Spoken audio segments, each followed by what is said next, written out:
Hey, it's Cassie from Curry Honda in Chicopee. You're listening to the Bax and Nagle podcast on Rock 102. Come see us at Curry Honda for the best selection of new and pre-owned vehicles. Experience the best at Curry Honda. Thanks for listening. Rock 102, Springfield's Classic Rock. It's 5:49 and Cheap Trick with Bax and Nagle and Rock 102. It is going to be sunny today with a high of 42. Tomorrow, cloudy with a high of 47. It's 28 right now in downtown Springfield. Hollywood Trash is brought to you by Western Mass Masons. Call them for all your foundation and chimney needs. Somehow you still care about what's happening in Hollywood. So, from Tinseltown, 3,000 miles away, it's Steve Nagle's Hollywood Trash. Loading. Oh, here we go. You ready? Sure. Sir Mick Jagger recently made a surprise visit to his old school, Dartford Grammar in Kent. Did anyone recognize him? I don't think they did. Who's this old guy walking in the classroom? He also Probably calling the police. There's a 90-year-old man walking in the building. He also visited the Mick Jagger Center, which is celebrating its 25th anniversary with special events and performances. Sir Mick expressed gratitude to the music teachers who inspired young people in their musical careers, emphasizing the importance of music and expressing emotions and bringing people together. The headmaster described Sir Mick's visit as very special and highlighted the impact of the center in providing music education for the community.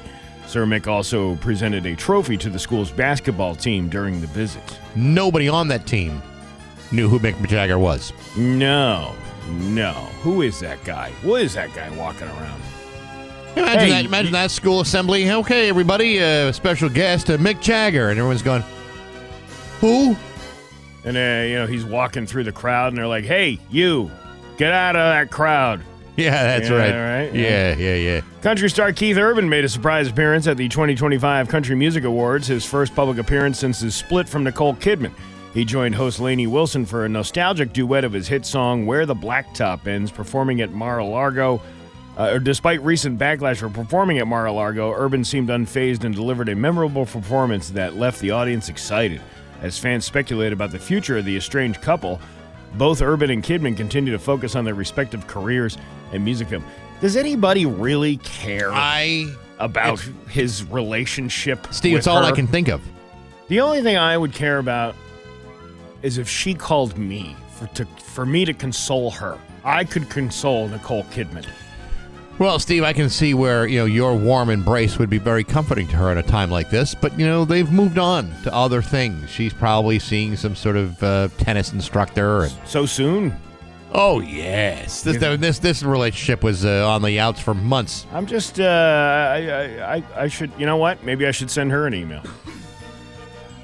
Don't see why not. Hey, how you doing? Hey. Oh. What? That's your new creepy video series. Trying to get celebrities to date me? Either celebrity dates or, how can I help console you at this difficult time in your life? Yeah, see, that would be overly creepy. Is it, though? And just stare into the camera. You know you're sad. You know you're going to call. Come on, don't you need somebody to give you a hug? On the outside it seems creepy, but, on the inside it's really all about you caring. Wasn't that old T-shirt hell from the restraining orders are just another way of saying I love you? Which is not true, by the way. Not true. Yeah, no, it's not. Clay, an AI-powered music streaming startup, has secured licensing deals with Universal Music, Sony Music, and Warner Music to allow users to remake songs using artificial intelligence. I'm sure that'll go very swimmingly for the copyright industry. Or people fighting against copyrights. What are we calling this again? AI-powered music streaming startup. No, what's the name of the AI? Clay. Clay, like as in Clay Aiken type of clay? No, it's a K-L-A-Y. K-L-A-Y. Well, that's totally different. The service will combine traditional streaming features with AI tools that enable users to create songs in different styles. The use of generative AI in creative industries has led to lawsuits, with some firms accused of using copyrighted material without consent. Warner Music Group recently settled a copyright suit with Udio, the Udio, and plans to launch an AI-powered song creation platform by 2026. Have you heard any of the completely AI-generated songs? Yeah, they're awful. They're not good. But think about this. If you let AI keep continuing to expand the way it is, people will never remember what it was like to hear it when it wasn't AI. So when you train an entire, 2 generations of people, eventually they'll forget. All the more reason why people should be writing their own aggressively so that it's not taken over by the embarrassment of AI. That would be nice, wouldn't it? Mm-hmm. Let's see. I didn't watch the Country Music Awards, did you? No. Why please. not? Well, 1, I don't like country music, and then 2, I go to bed early. Do you really? I was in bed very early last night. Hey, I texted you at 4:35. Were you just getting ready for bed? Yes. Taylor Swift's episode of the New Heights podcast has been named one of Apple's top episodes of the year, with her fiancé Travis Kelce praising her as so magical. I was wondering when Baxi's musical podcast was going to be the top podcast of the year, but you were beat out again by Tay-Tay. Yeah, it's... Yeah. I try not to be competitive about it. I mean, they listed the top 10. And I was like number 11 by this much. Yeah. It's crazy how that happens. I know. The episode where Kelce and his brother Jason celebrated Swift's debut appearance. It's a debut. Ranked 3rd on Apple's list. The episode marked the most viewed in the history of the New Heights podcast, with Swift discussing her upcoming album and relationship with Kelce. Swift's engagement to Kelce was revealed on the Jimmy Fallon Show in October 2025 following the recording of the podcast episode. Oh, man, so much to do. Yeah. Who's going to hire the DJ and the cake? Did they released any statistics about how much of that audience fell off when she wasn't on the podcast the following week? No, they don't say that. That would be an interesting number. But they don't. That's like the movie. Remember the movie when this is the 3rd weekend. A speaking film came in first. Yes. Only to be 2nd and 3rd in a leap year. It was all these made up statistics that they had. Victoria Beckham delighted fans by sharing a rare Spice Girls performance on Instagram, singing an acoustic version of Viva Forever with her son Cruz on guitar. She indicated that there could be a Spice Girls reunion coming in 2026. Slap me silly. Tell me it's not true. Who's your favorite Spice Girl? Oh man, it's spin the wheel on that one. I like the Jerry. She's saucy. Spicy. She's still good looking too. How's Baby Spice looking? Is she? I always thought she was kind of adorable. She's kind of grow up now, and she's she looks like an old hag. It's too bad. Smoking Pall Malls and it's too bad. Drinking Sweet and Lows and probably drinking scotch, all kinds of good stuff. Right. Let's find out what Kim Kardashian's up to. What do you say? Sure. Kourtney Kardashian is worried that Kim Kardashian's brain aneurysm. Really? That it might explode. Well, she must have had something to say. Oh my God, the last time I had a brain blister ready to pop was when I lollygagged Ray J's Yawning Worm in that sex tape you can purchase on YouPorn for $39.95. Caitlin? I never got that down and dirty with your mother, Chris Kim, but I once had a secondhand snowball from the frothy Chewbacca. A little bada bing, bada bumpkin as we watch The Sopranos. What are you trying to say? What I'm trying to say is where is it? Because I almost. Let me start it up again. Oh. What are you trying to say? What I'm trying to say is I Jaeger sprayed the fleshy fun bridge. Was that so hard? Well, yeah. Do you know where the fleshy fun bridge is? No. That's the Biffin's Bridge, if you will. Okay. Yes, right. Yes. The part between the two, and then you go and your mother. And that's your Hollywood trash of Rock 102. Bax's View from the Couch. Brought to you by Rocky's Ace Hardware, Outdoor Power Headquarters, Steel, Ego, Craftsman, Toro, DeWalt. Hey, good morning, sports fans. How the heck are you? Well, folks, great news. Now that you've already gotten used to the 38% increase you're paying for their Netflix subscription since 2019, the 50% increase from Hulu, the 120% increase on Peacock, and the 172% increase to stream Disney Plus, you'll be delighted to know that Major League Baseball has just released a new 3-year deal with ESPN, NBC, Peacock, and Netflix. A deal so fantastic that you're going to be thrilled to see the next round of price increases.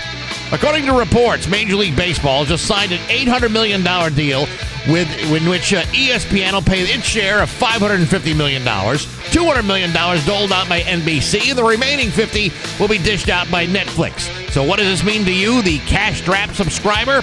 According to these same reports, ESPN will lose the playoffs and the Home Run Derby, but will get the rights to MLB TV, which you will now get on the ESPN app. NBC Peacock will be the new home for Sunday Night Football, baseball, and the wild card round of the playoffs. Meanwhile, Netflix will get the Home Run Derby plus 2 additional games that I may or may not care about. Meanwhile, Fox continues to carry the World Series coverage until the end of the 2028 season. Meanwhile, I'll be remortgaging my house, harvesting my internal organs, selling my personal belongings on eBay and the TikTok store. I might even clean out the loose change between the sofa cushions, because that appears to be the only way that a dude can afford to watch America's favorite pastime. Not baseball, mind you. I'm talking about America's other favorite pastime of paying extraordinary prices for streaming service because the cable's too expensive. But hey, enough of my yapping. Sports brought to you by Rocky's Ace Hardware. Put a pizza in a Gosney outdoor pizza oven. It's cooked in about 60 seconds. The Gosney oven gets hot, wicked hot, 950 degrees hot. Now that's a pizza oven.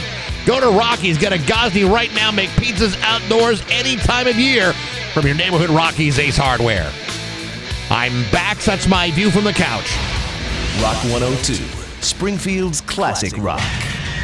Rock 102, Springfield's classic rock at 612 and Hart with Bax and Nagle on Rock 102. It is going to be sunny today with a high of 42. Tomorrow, cloudy with a high of 47. It is 28 right now in downtown Springfield. It's Thunderbird Thursday today. We'll have tickets to tomorrow night's big Mayflower Marathon hockey game at the Thunderdome. Make sure you're listening for your chance to win tickets for tomorrow night's game. Can I? Speaking of which, can I reveal some of the developments that have happened over the last 24 hours? Without question, because All we right. were talking about this yesterday. Well, two things. First of all, I reached out to the Thunderbirds and I'm like, hey, what are the chances that I'd be able to fire one of them T-shirt cannons instead of actually driving the Fanboni this year? Right.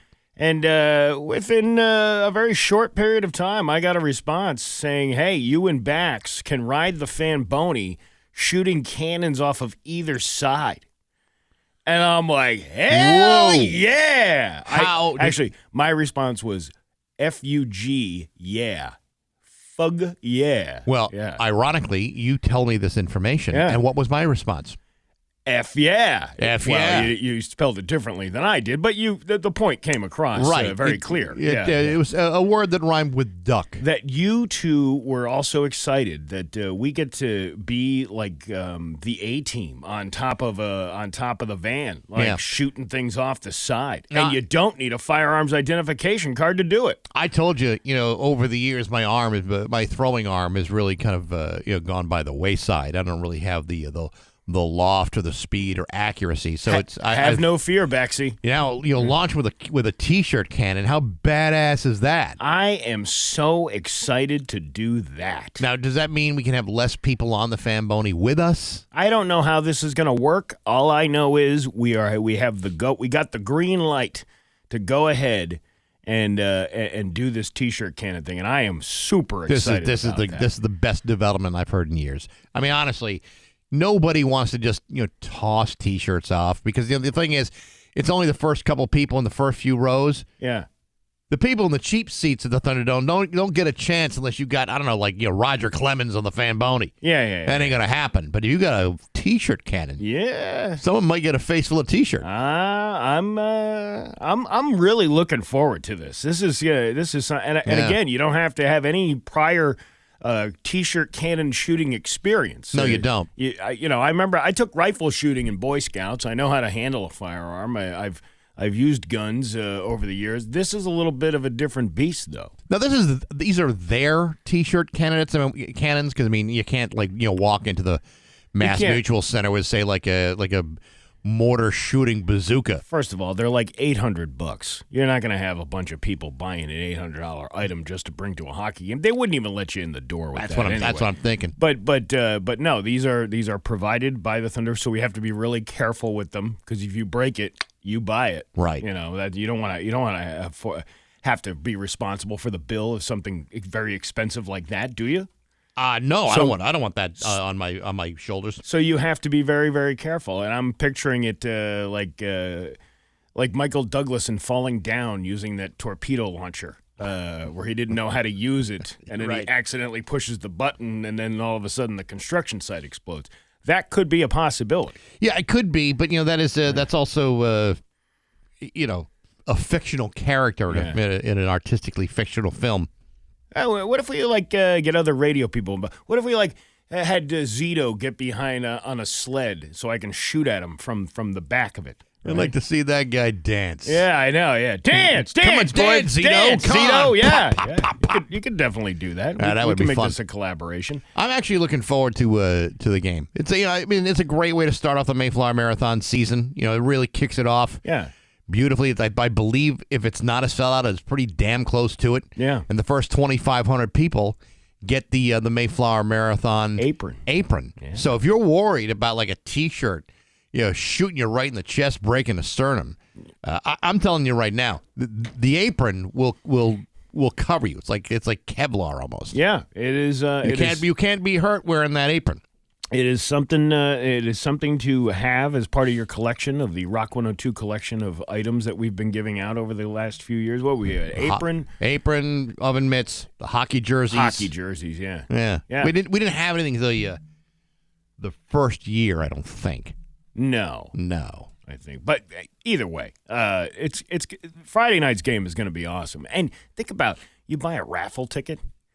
That's way better chance of winning something like that than you do on a scratch ticket or a Powerball or Mega Millions. You're talking, how many people fit inside that Thunderdome? 6,000? 6,000 or so. So you got like a 1 in 6,000. Let's just say everybody bought one, which I'm sure not everybody will buy one. But everybody should. But either way, think about the haul you can get from a 1 in 6,000 chance of winning a 50-50. You could be walking home with like $5,000 out of your pocket. And you don't have to be one of these types that wins a 50-50 raffle and gives it back. And then gives it back.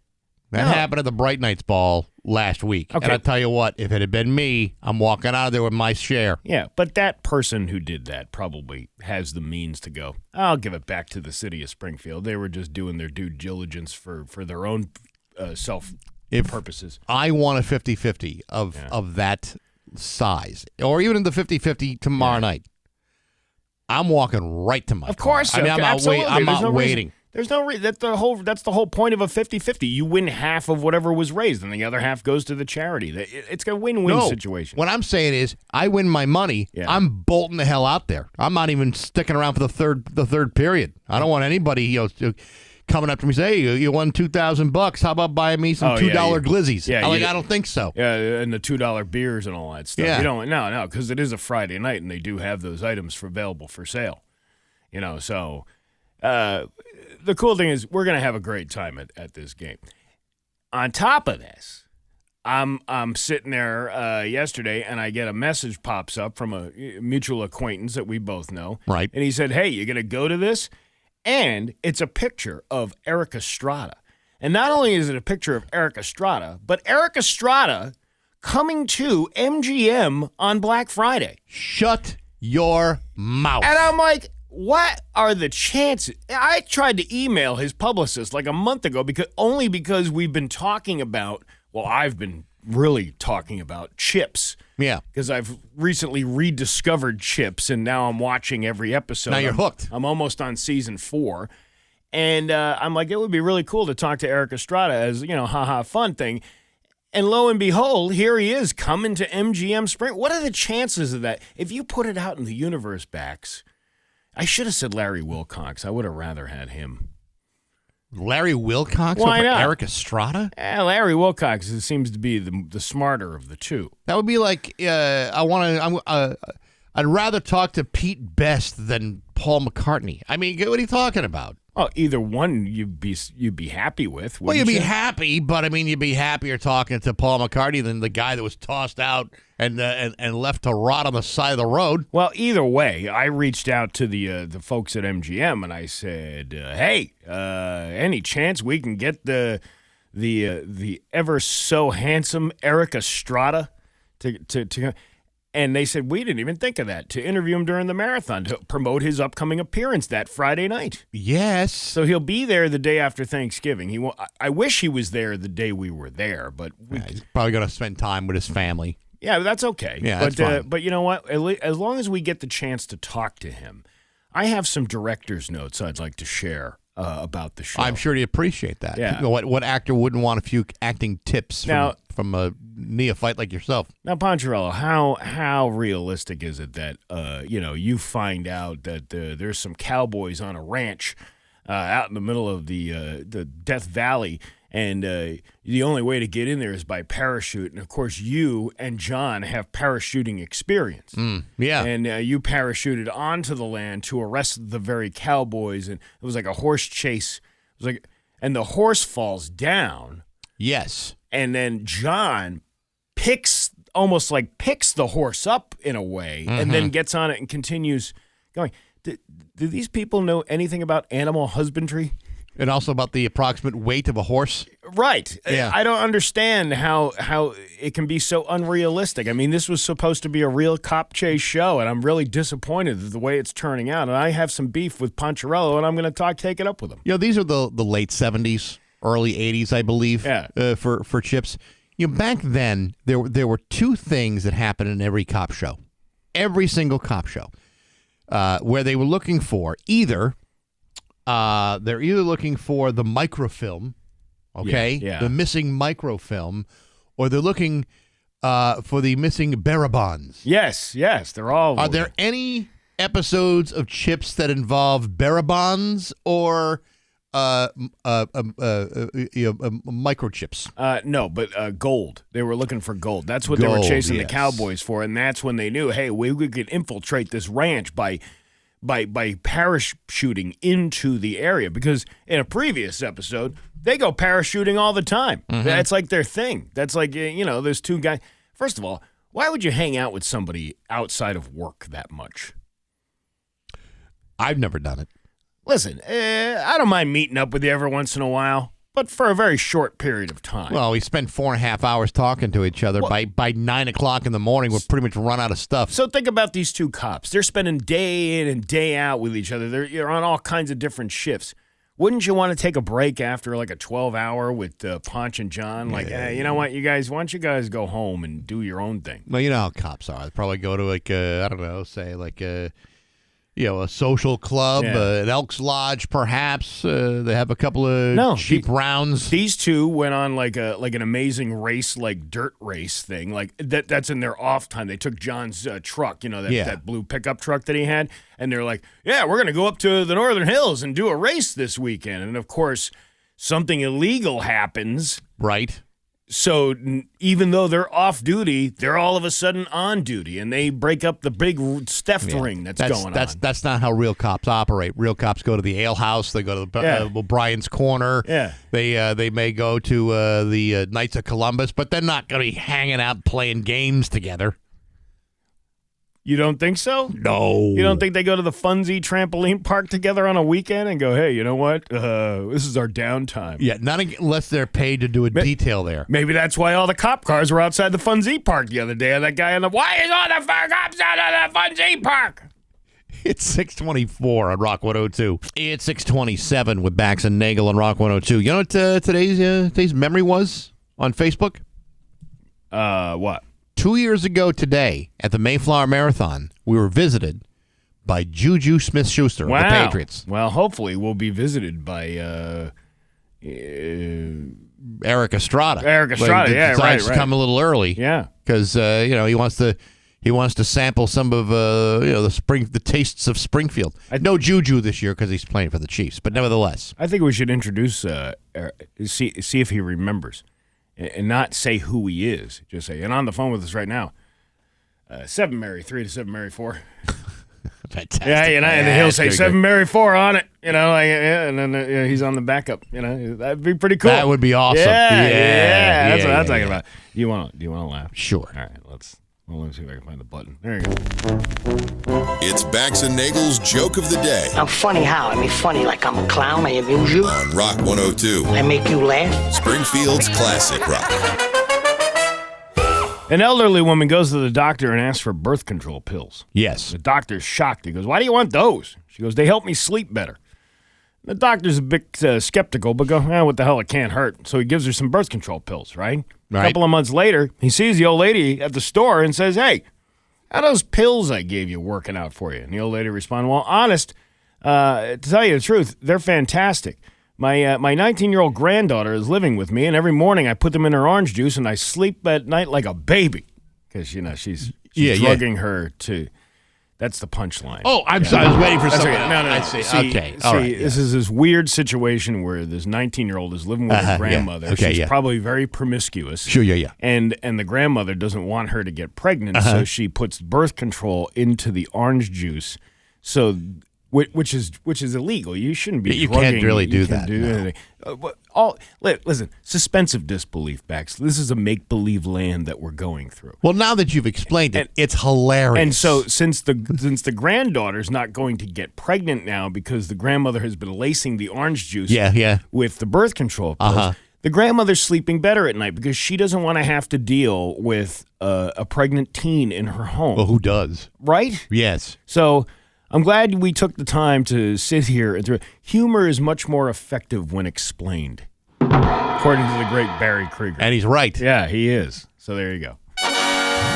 Bax and Nagle in the morning on Rock 102. 6:32 with Bax and Nagle on Rock 102. It's time for news brought to you by Big Y, your family market. Here's local radio icon Steve Nagle. Oh, breaking news. BJ's Gas, the first business to open at the new Springfield Crossing, opened yesterday.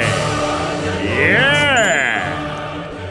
I was a little confused by all of this yesterday because one of the local television channels, and I'm not going to say who, announced that BJ's was opening on Wednesday, which was misleading because they're not technically opening until the 12th. It's BJ's Gas. Well, I think they added that part of it late because I didn't see that part. And I'm telling you what, I'm telling you this right now. I'm not standing outside Boston Road for 23 days waiting for BJ's.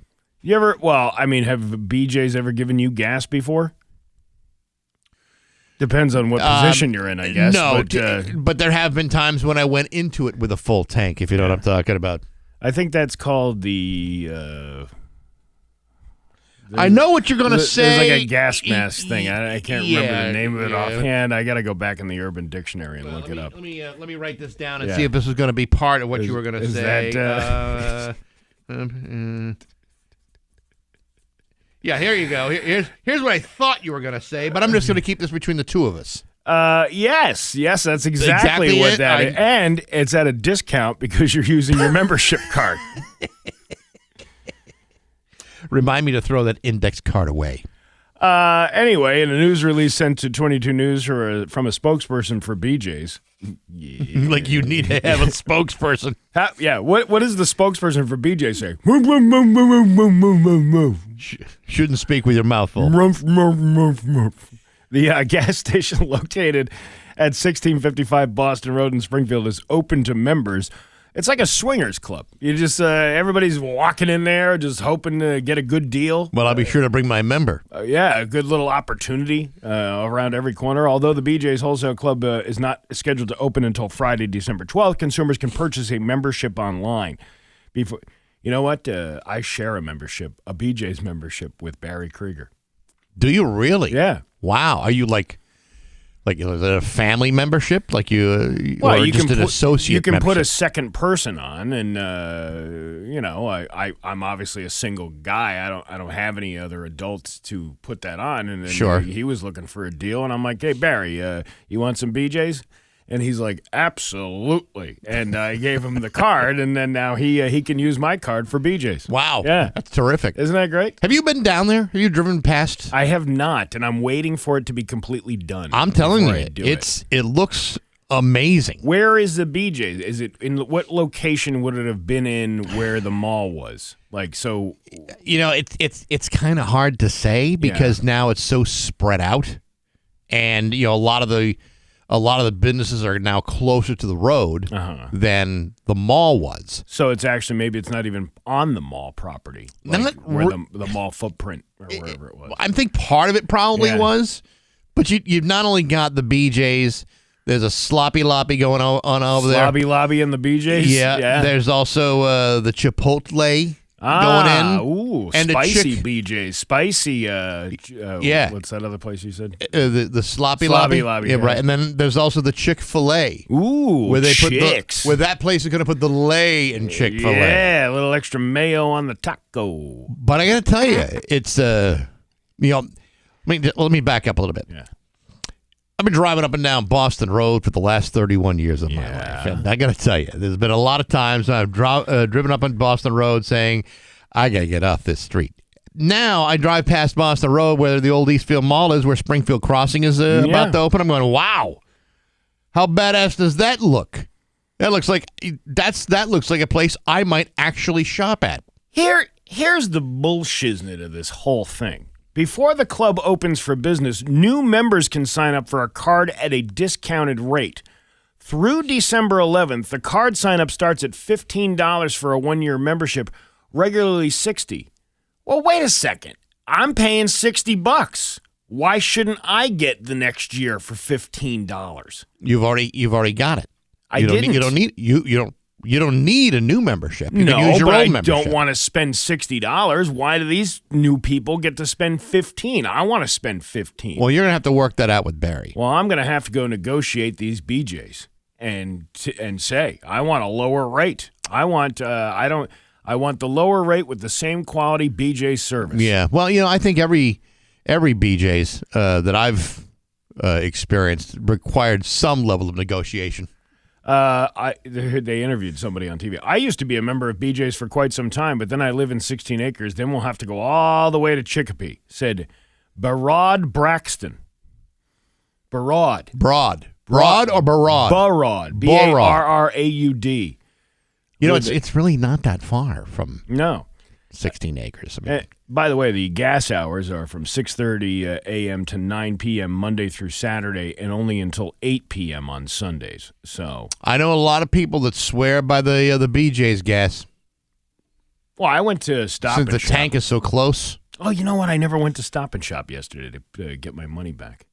Dude, they're offering you twice the amount of that vegetable platter. I didn't have time. I was doing other things. Eric Estrada was on the table. I needed to. I don't have.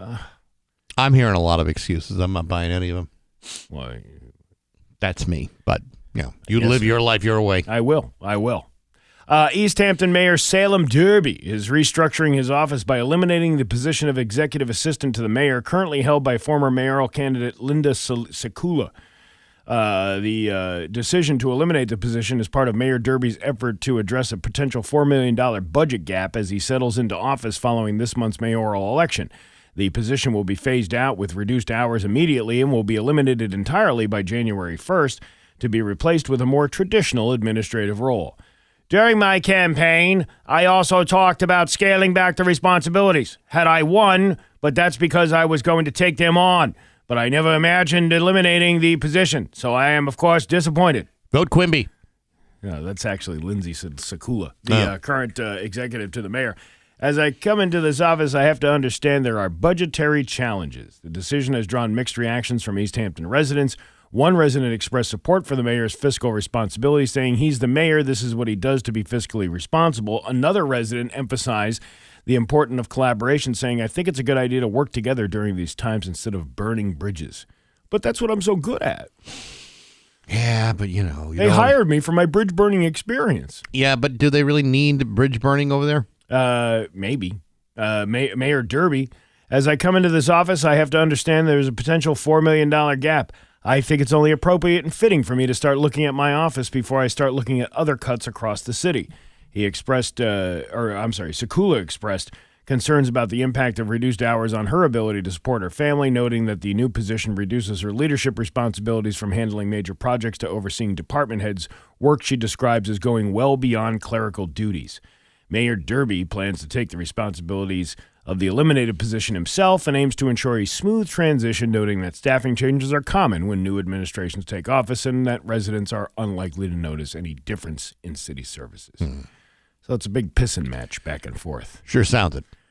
Well, that's what happens. A new boss meet the new boss. Same as the old boss, but still has new rules.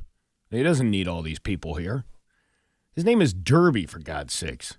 It's a great name. Salem Derby. Salem Derby. It does sound like a horse at the Belmont. Coming into the side of Salem Derby. Oh, he's going to the back of the Salem Derby for the win. It does sound either like a John Houseman name or a racehorse. You're absolutely right. Yeah.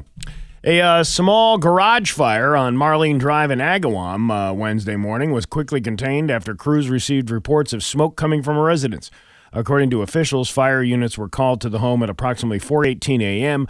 Police officers arrived first and found several small smoldering fires in the garage. Officers used fire extinguishers to contain the flames until firefighters arrived and took over. Crews completed full extinguishment? I've never heard of that before. Yeah. Removed debris and checked under the area to make sure no additional hot spots remained. I believe it's pronounced debris. You say it your way. Tomato, Bax. Yeah, no. According to the department, the fire organized, like it was part of some group. The fire originated in the garage where the homeowner had been charging a homemade lithium-ion battery module. Homeowner says what? What? Oh, man, you gotcha.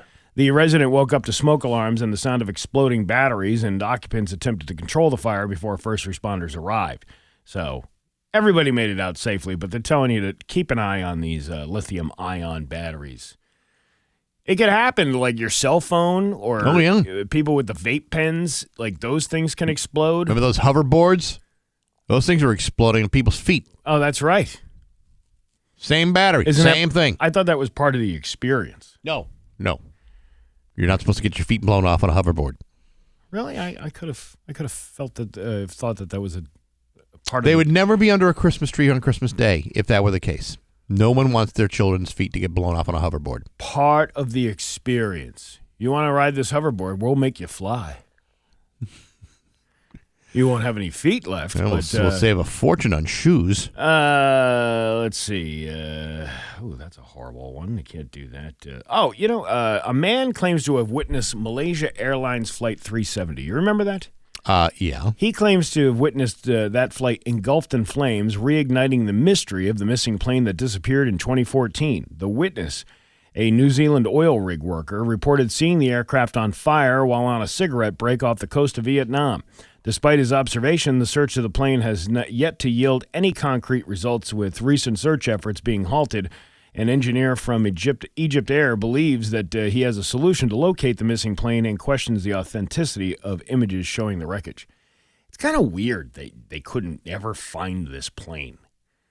Like, with all the modern technology with black boxes and things that aren't supposed to disintegrate and even if you had an explosion, the black box is supposed to be like the GPS thing to that. The whole thing is just weird. Steve, I have seen and listened to enough episodes of the Joe Rogan podcast to know that sometimes there are a lot of mysteries out there that simply cannot be explained. How a plane just disappears with a black box out of thin air. Well, there might be something a little more to it. We never sent a man to the moon. No, that was done on a soundstage, and Stanley Kubrick was the director. Yeah. We're all aware of that. Send a man to the moon, please. What are you going to do with that? What's that going to amount to? I have no idea.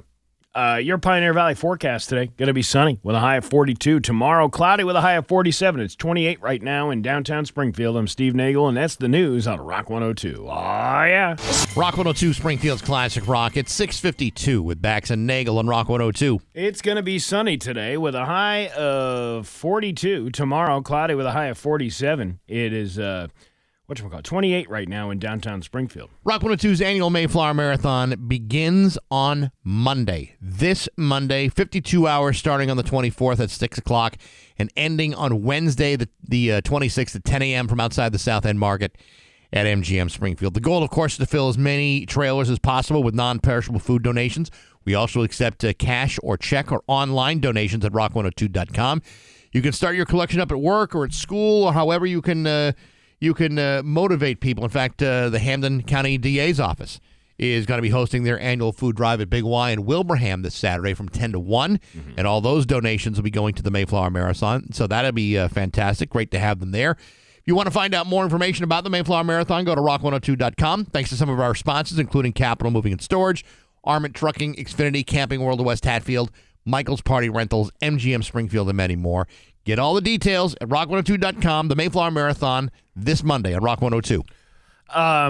There's two different stories here that I want to just mention. First of all, these are from Mass Live. Ocean front Cape Cod Cottage has been listed for sale for a fraction of its market value, and an eroding shoreline is to blame. For less than $100,000, ocean lovers can purchase a 1,422-square-foot summer home practically on top of the water. The only problem is it will be in the ocean soon.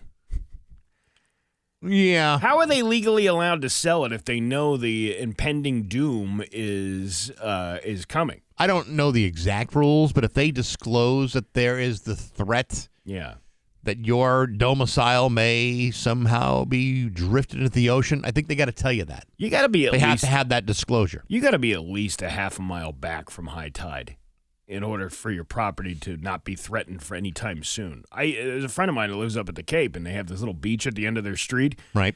And they have there's a house that this was a year ago, or a little over a year ago. The thing was condemned because of the fact that it's eventually going to go into the ocean.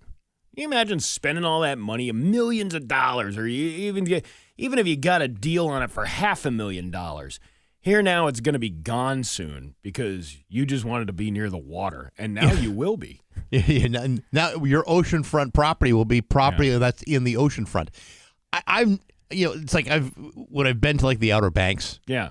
And you see how a lot of those beach houses that are up on on stilts. Yeah. They have a lot of that. Some here in New England as well. And I always wonder, you're living that close to the ocean, even on stilts. Yeah. On a good windy hurricane day, that house could topple into all the water that's surrounding it. Yeah.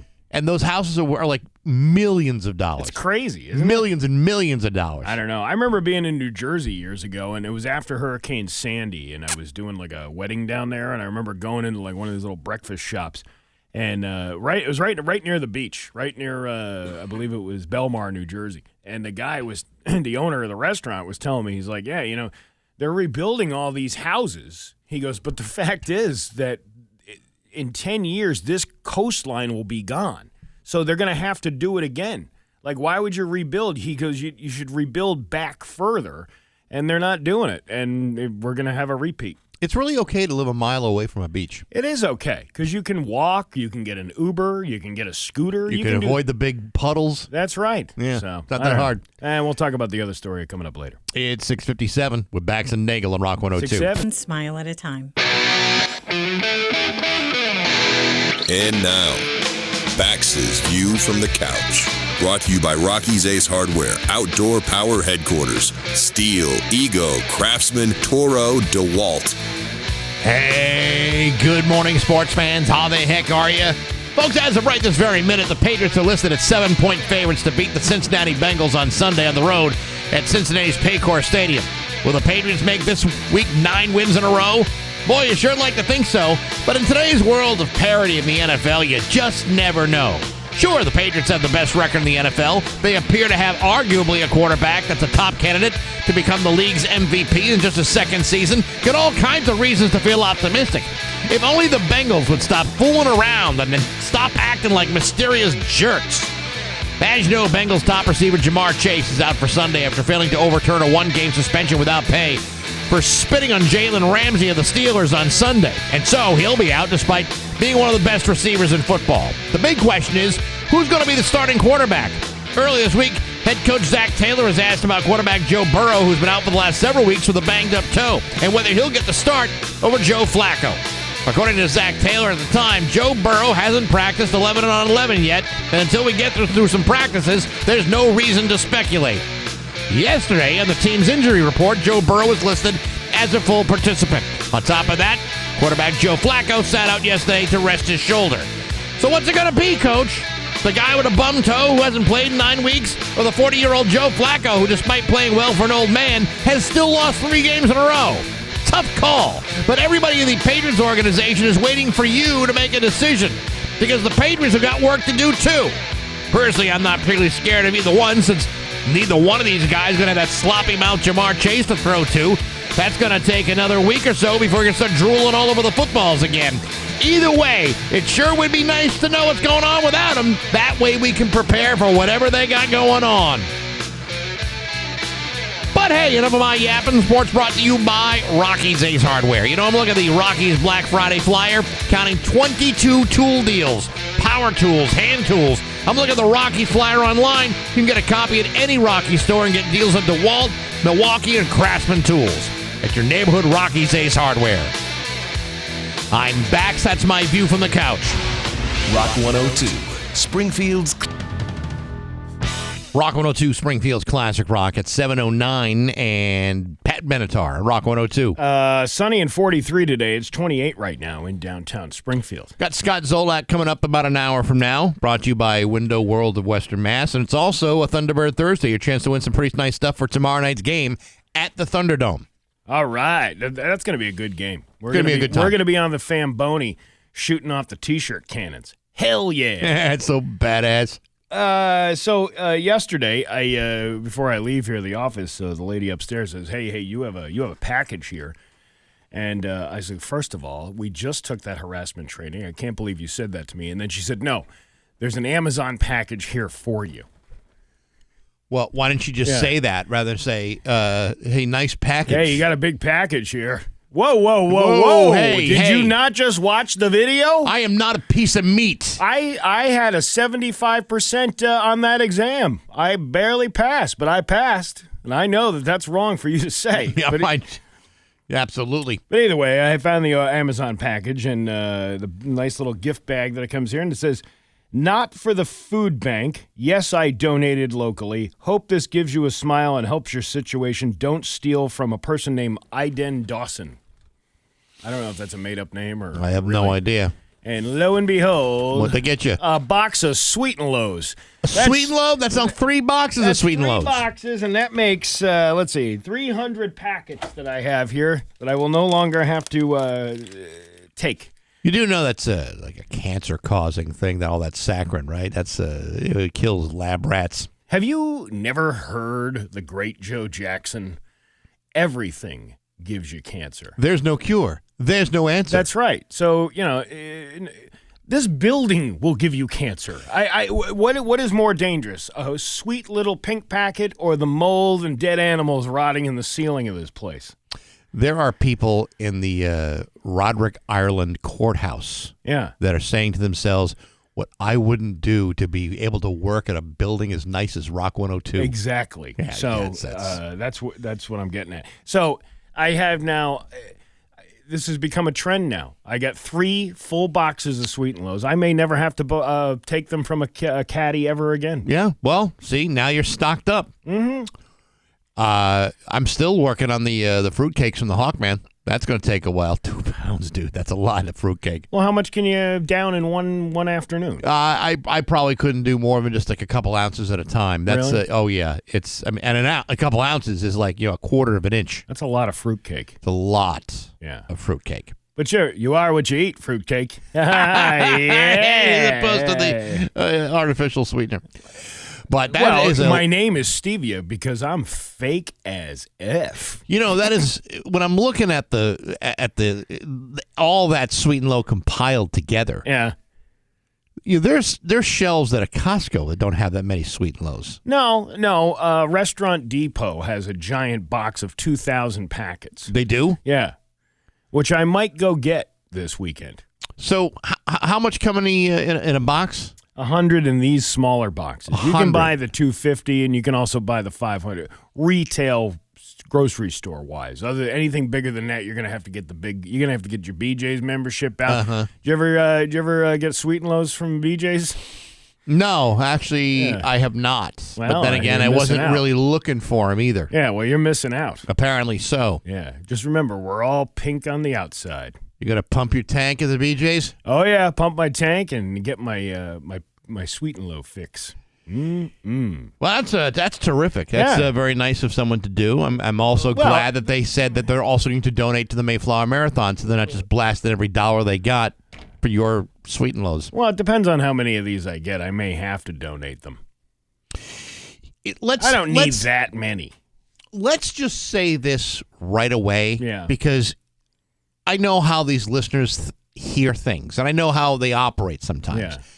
When they hear you say, man, I love Sweet and Low, and that's the glue that binds me to a guy like a Scott Zolak, okay?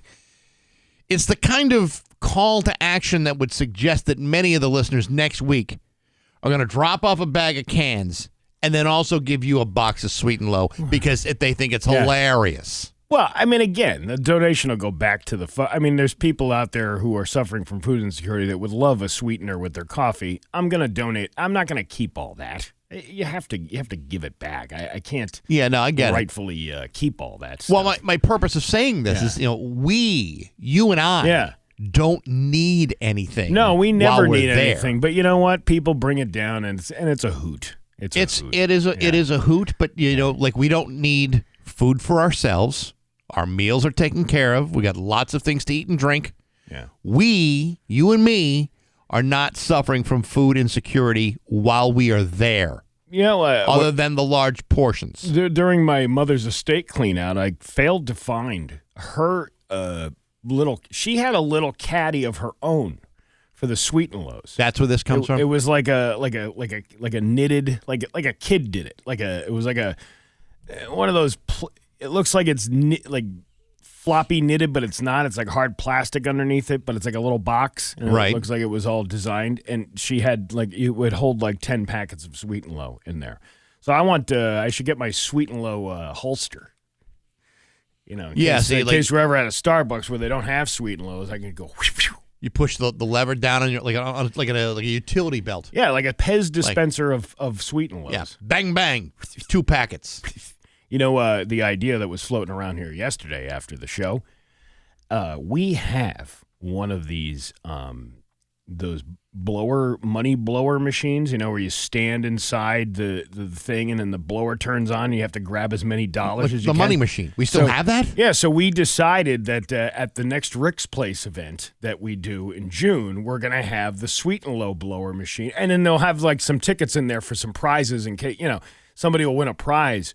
By grabbing the non-pink, and we'll make it pink paper so you can't tell the difference while you're in the. Well, when they're blowing all over the place, you can't just grab it. Anything. That's what I mean. What a great idea!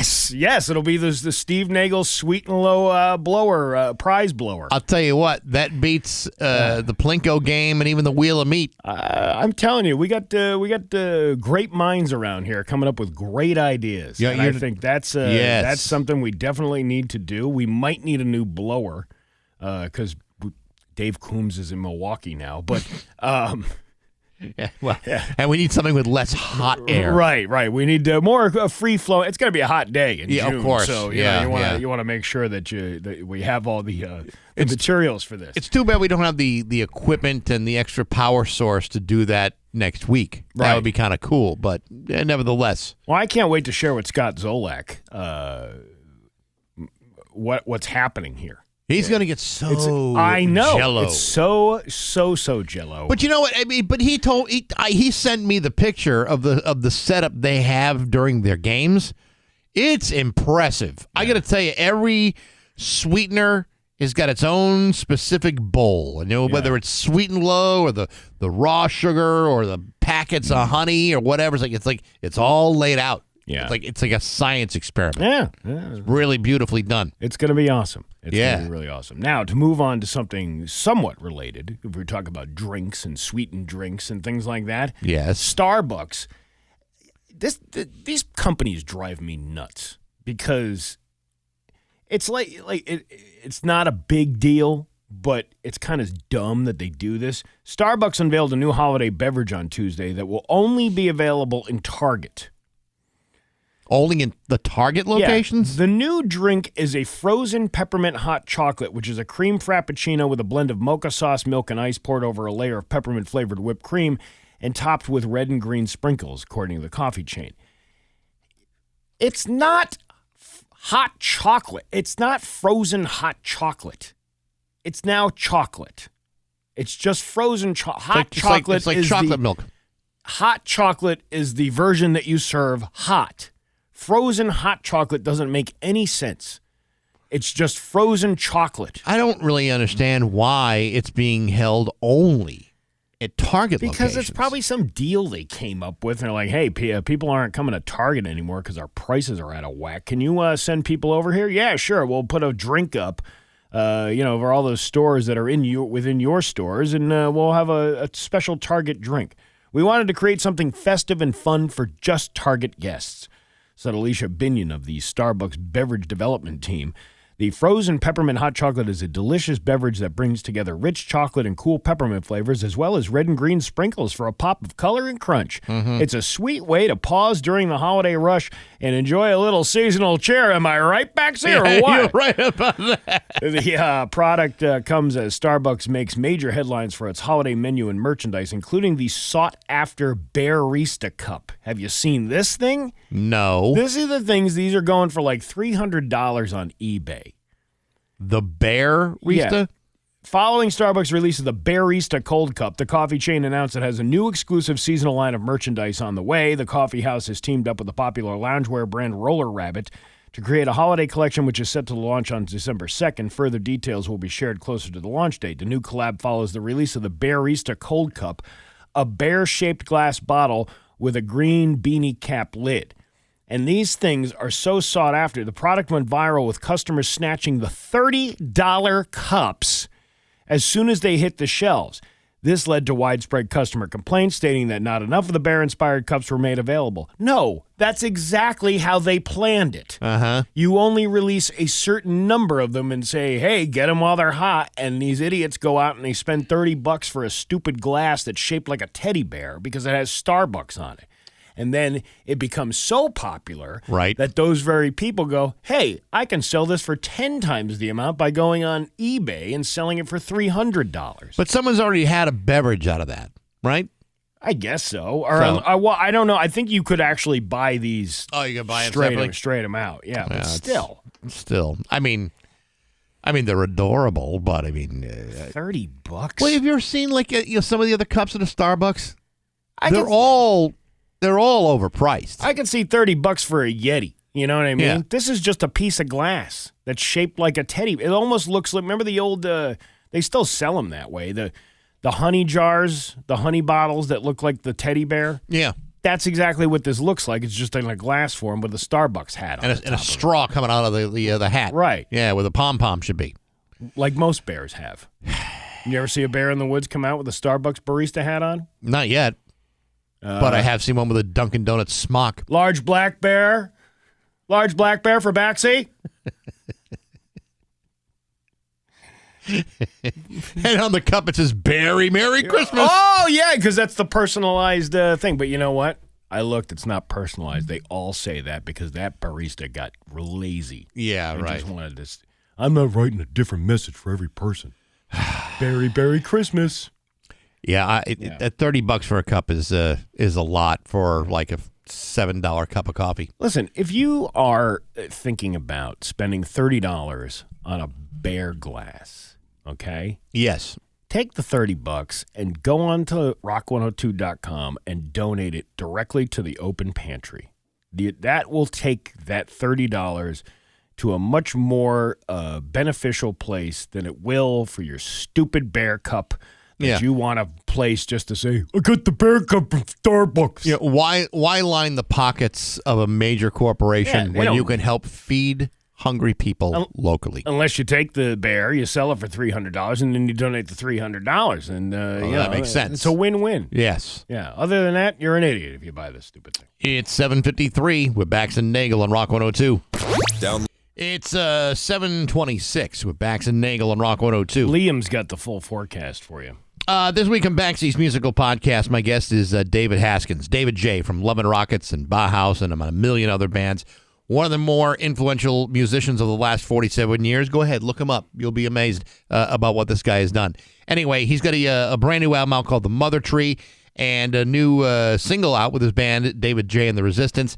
Ice Too Cold to Thaw. Really interesting interview with a guy who, like I said, has been doing this since the 1970s. Next week, my guest is Spike Slauson, the lead singer of the band Me First and the Gimme Gimmes. This is the preeminent cover band in the world.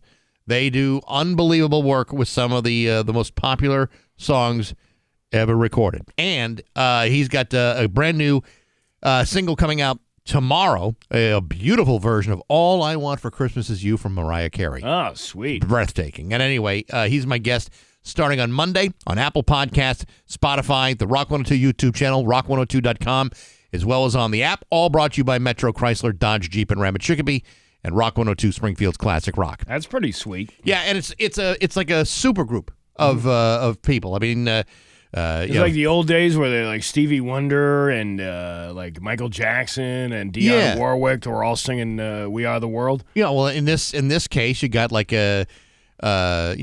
people from the Ramones, guys who played with Lagwagon, NoFX. I mean, it's modern day. It's the modern day Traveling Wilburys. Kind of. It's a super group that does covers, and their cover versions are fantastic. We had Tom Petty, Roy Orbison, George Harrison. Yep. The guy from ELO, Jeff Lynne, and that was a supergroup. This is the modern day supergroup. Very much like that, yes. All right, it's hard to argue with that. Traffic alert, road hog. This is multiple reports now. Accident on I-91 South, close to the 291 merge area, is backing up. There seems to be an accident there. I don't know all the details, but if you're going 91 South from the West Springfield or Holyoke area, you might want to get off in West Springfield, just to be safe. We got news coming up next to Rock 102. Here's your West. It's 7:31 with Bax and Nagle on Rock 102. It's time for news. It's brought to you by Freedom Credit Union. Freedom is yours. There's local radio icon Steve Nagle. Thanks, Bax. You may or may not just heard me say there's a traffic alert. Road hog. I-91 South near the 291 interchange is backing up. I don't know what's going on. Maybe an accident or something. But either way, get off in West Springfield if you can. I just had somebody write in, get off in West Springfield. That means two things. It actually only means one thing. But, right. I don't know where you're. There ain't nothing to do that with in West Springfield anymore since that cup store left years ago. Yeah, that did kind of prevent me from wanting to go back to West Side. What? No cup store? I can't buy like some new cups and some Benoit balls. Get off at this exit. I used to be able to, but now it's gone. And they chased that guy out of town. They really did. And for what? For what? For nothing. Hey, for nothing, absolutely exactly. Nothing. Let's see. A pedestrian struck by a minibus on Route 20 in West Springfield Tuesday evening has sparked debate online about pedestrian safety. The crash occurred at 5:15 p.m. near the intersection of Route 20 and West Street when a man stepped off a PVTA bus near Silver Street, according to West Springfield police officer Joe LaFrance. The pedestrian then walked partially or completely into the roadway outside of any crosswalk, LaFrance added, and the minibus driver struck him, immediately stopped, and cooperated fully with investigators. The injured man was taken to the hospital with injuries that are non-life-threatening and is expected to make a full recovery. The crash shut down Route 20 for an hour and a half and created significant traffic delays until the road reopened at 7 p.m. LaFrance said the location of the collision is not known for pedestrian accidents. The factors that led to this crash were the time of the day when visibility drops and the victim's dark clothing. He emphasized that the lighting in this area is actually good, according to traffic investigators, and the Traffic Bureau continues reviewing surveillance footage from the multiple angles and interviewing witnesses to piece it together. Western Mass News reached out to PVTA for comment, but have not yet heard back. Heil social media painted this as a dangerous intersection. The facts suggest otherwise. This serves as a reminder that the first impressions aren't always accurate, and the visibility matters for everyone, whether you're behind the wheel or not. Where was the online argument? They didn't give you any. No, there wasn't any links or quotes from a forum or anything like that. Well, I want to see some arguments. I do too. Why can't we have the argument? Why can't we see? I want the files released. I hope I'm not on that file list of arguments in the forum sections. The secret forum files. You know? Yeah, right. A juvenile was arrested in Pittsfield for I believe it's pronounced Pittsfield. You've never been there, apparently. I have been there. And breaking and entering into motor vehicles with a stolen firearm. Around 10 p.m. on Tuesday, police were dispatched to the area of Bradford Street after reports of someone trying to break into vehicles. Police then reportedly saw a person matching the defendant's description and attempted to intervene. The juvenile then tried to evade police, but was captured shortly after. After a struggle, police were able to take the minor child into custody. Isn't minor and child the same thing? Well, it depends. Like they're in a diamond mine or whatever. No, minor. Minor. Oh, Right, not minor. Like they're like taking a pickaxe to a bunch of coal. Right. I see. The stolen firearm was recovered at the scene. The juvenile now faces a number of gun-related charges. I can't believe that happened in Pittsfield. All right, your winter tires. You got your winter tires on? Nope. As temperature drops and winter settles in, the tire shops are already seeing customers asking the same question. Do I really need snow tires? Tires are tires to me. I didn't think there was a different tires until you brought it to my attention, said Monique Gresham, a Springfield resident who was born and raised in New York City and moved to Springfield when she married her husband Jimmy. I didn't need a car in the city. We had bus, cabs, and trains, Monique said, while Jimmy offered his perspective on driving through New England snow and added, I suggest that anybody that has tires make sure you have treads because you cannot drive in this weather with bald tires. That sounds like a challenge. Well, I've never bought winter tires. I've never done it. Well, you've had all season tires, right? For the last couple of years, yeah. But when I was just driving, little tiny sedans around the area, you never had got the aggressive tire. That's what they call that, an aggressive tire. Yeah, I just basically had the stock tire that the factory put on it. Mike Lapete, store manager at City Tire in Springfield, said changing tires depends on personal preference and vehicle type.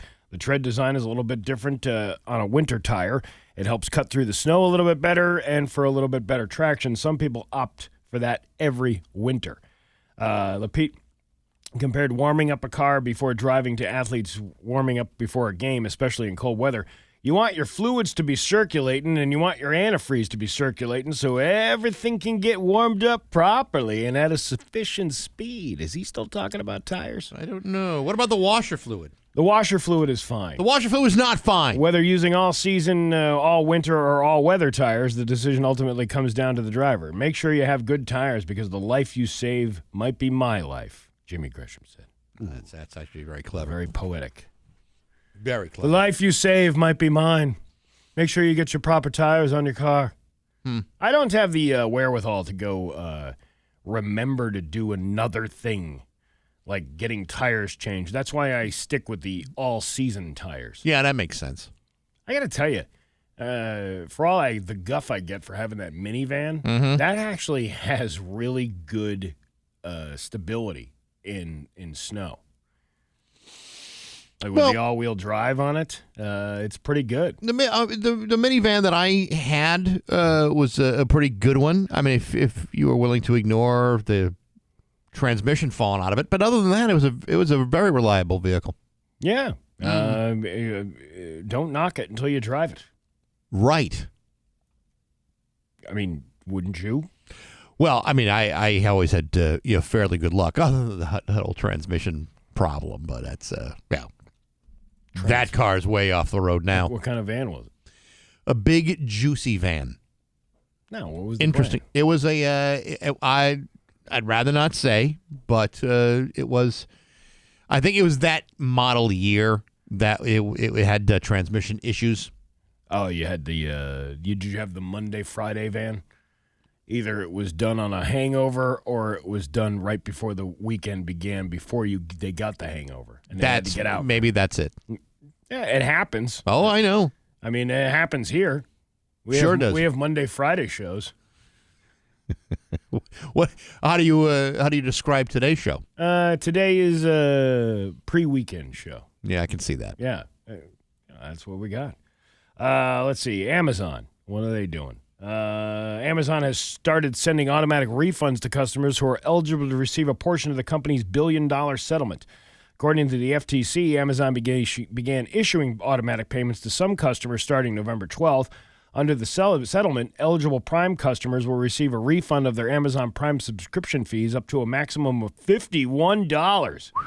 Isn't the subscription $139?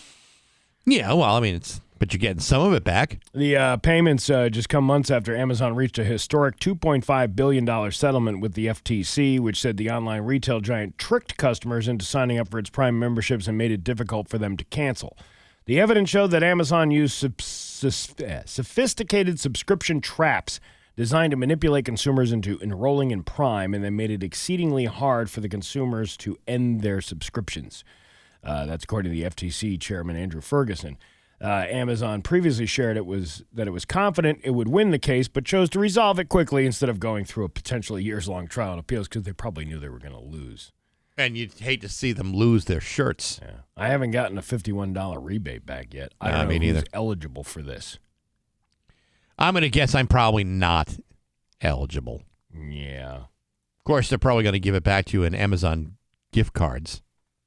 Yeah. I mean, you got to spend more on Amazon. Well, that's how they do it. That's it. We're going to give you a credit via Amazon gift card.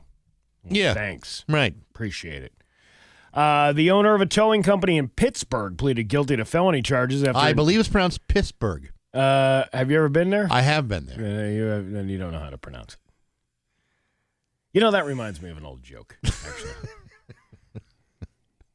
What's the old joke? It's, I believe it was Jonathan Katz's joke. You ready for this one? Yes. This was two guys sitting there, and the one guy says to the other guy, "Hey, did you ever have a Freudian slip?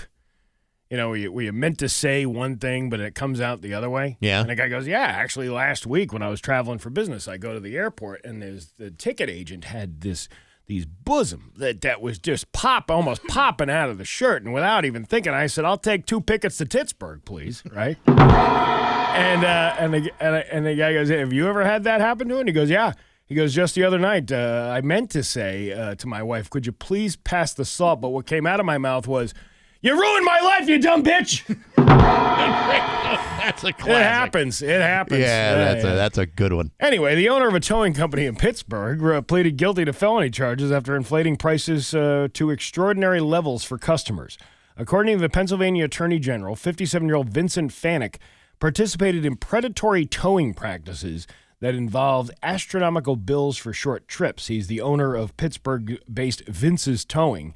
Investigators learned of the crimes in 2023 when a driver reported that their insurance company was charged $11,390 by Vince's Towing for a short trip that the vehicle owner did not even request. Sometimes people reveal themselves by doing, you got a little too greedy. You probably would have gotten away with half of it. Normally, you feel like you could trust a company called Vince's Towing. Right. Well, why not?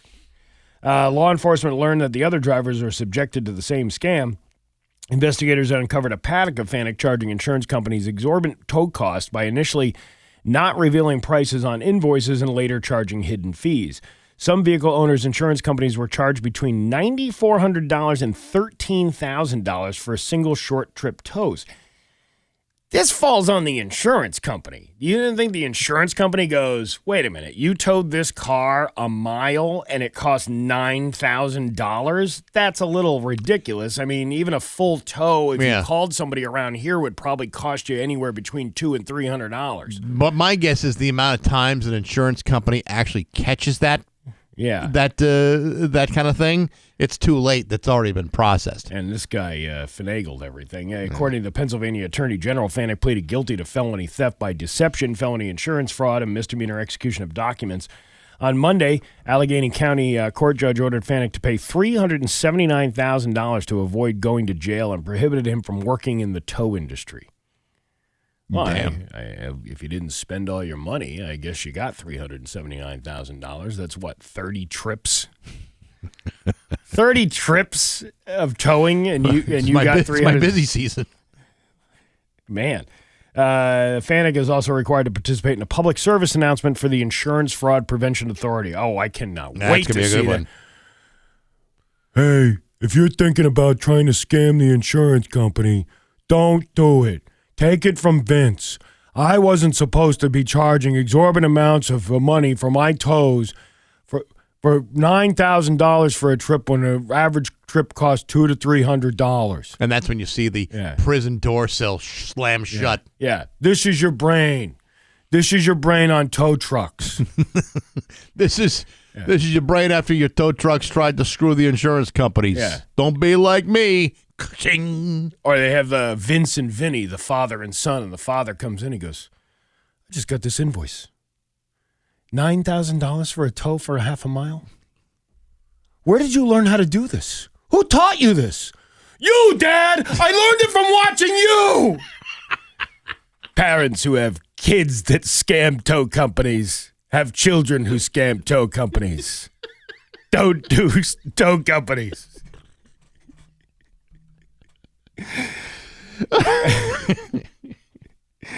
You learn from the master. Yeah, you learn from your old man how to do this.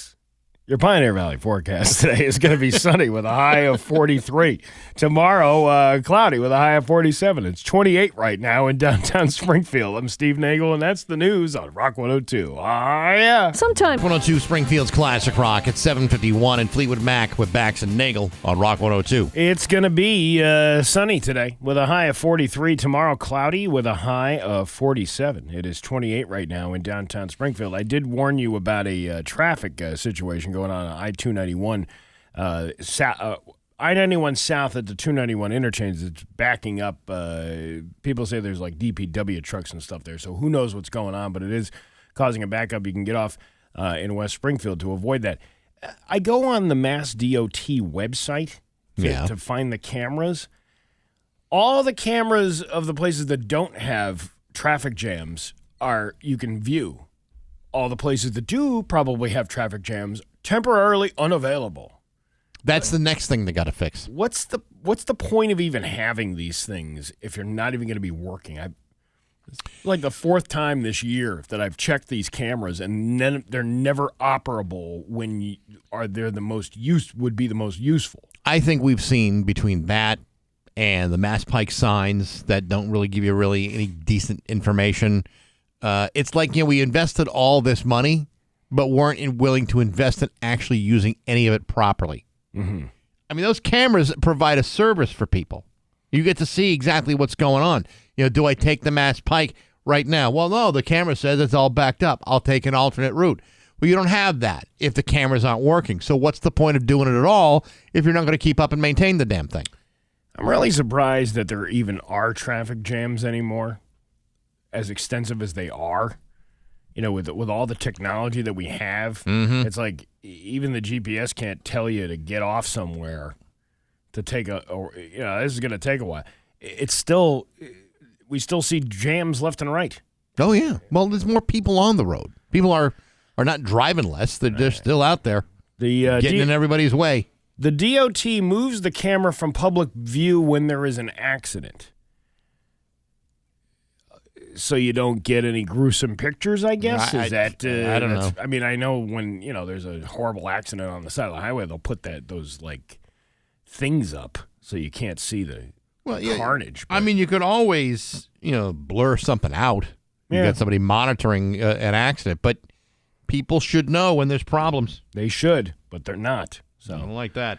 What else you got going on over there, pal? Well, I'm very excited about tomorrow night's Thunderbird hockey game. That's going to be a great, great time. It's a Mayflower Marathon night with the Springfield Thunderbirds. They're going to be taking on Utica, and Utica sucks. I hate Utica.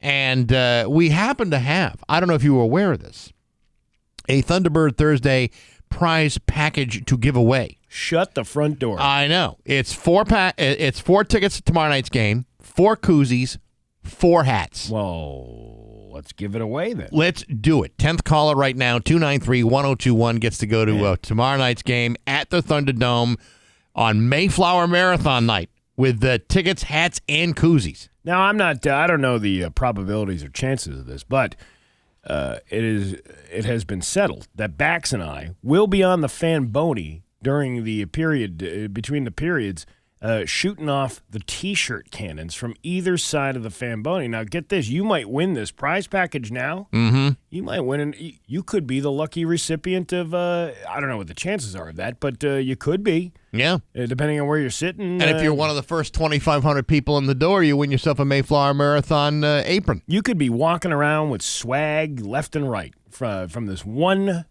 important game. 10th caller, 293-1021. Good luck on Rock 102. Hells. And now, Bax's View from the Couch. Brought to you by Rocky's Ace Hardware, Outdoor Power Headquarters, Steel, Ego, Craftsman, Toro, DeWalt. Hey, good morning, sports fans. How the heck are you?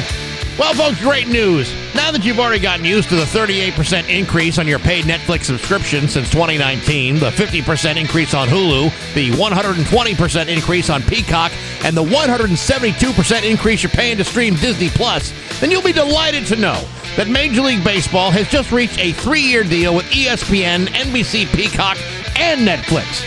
A deal so fantastic that you're going to be thrilled to see the next round of price increases.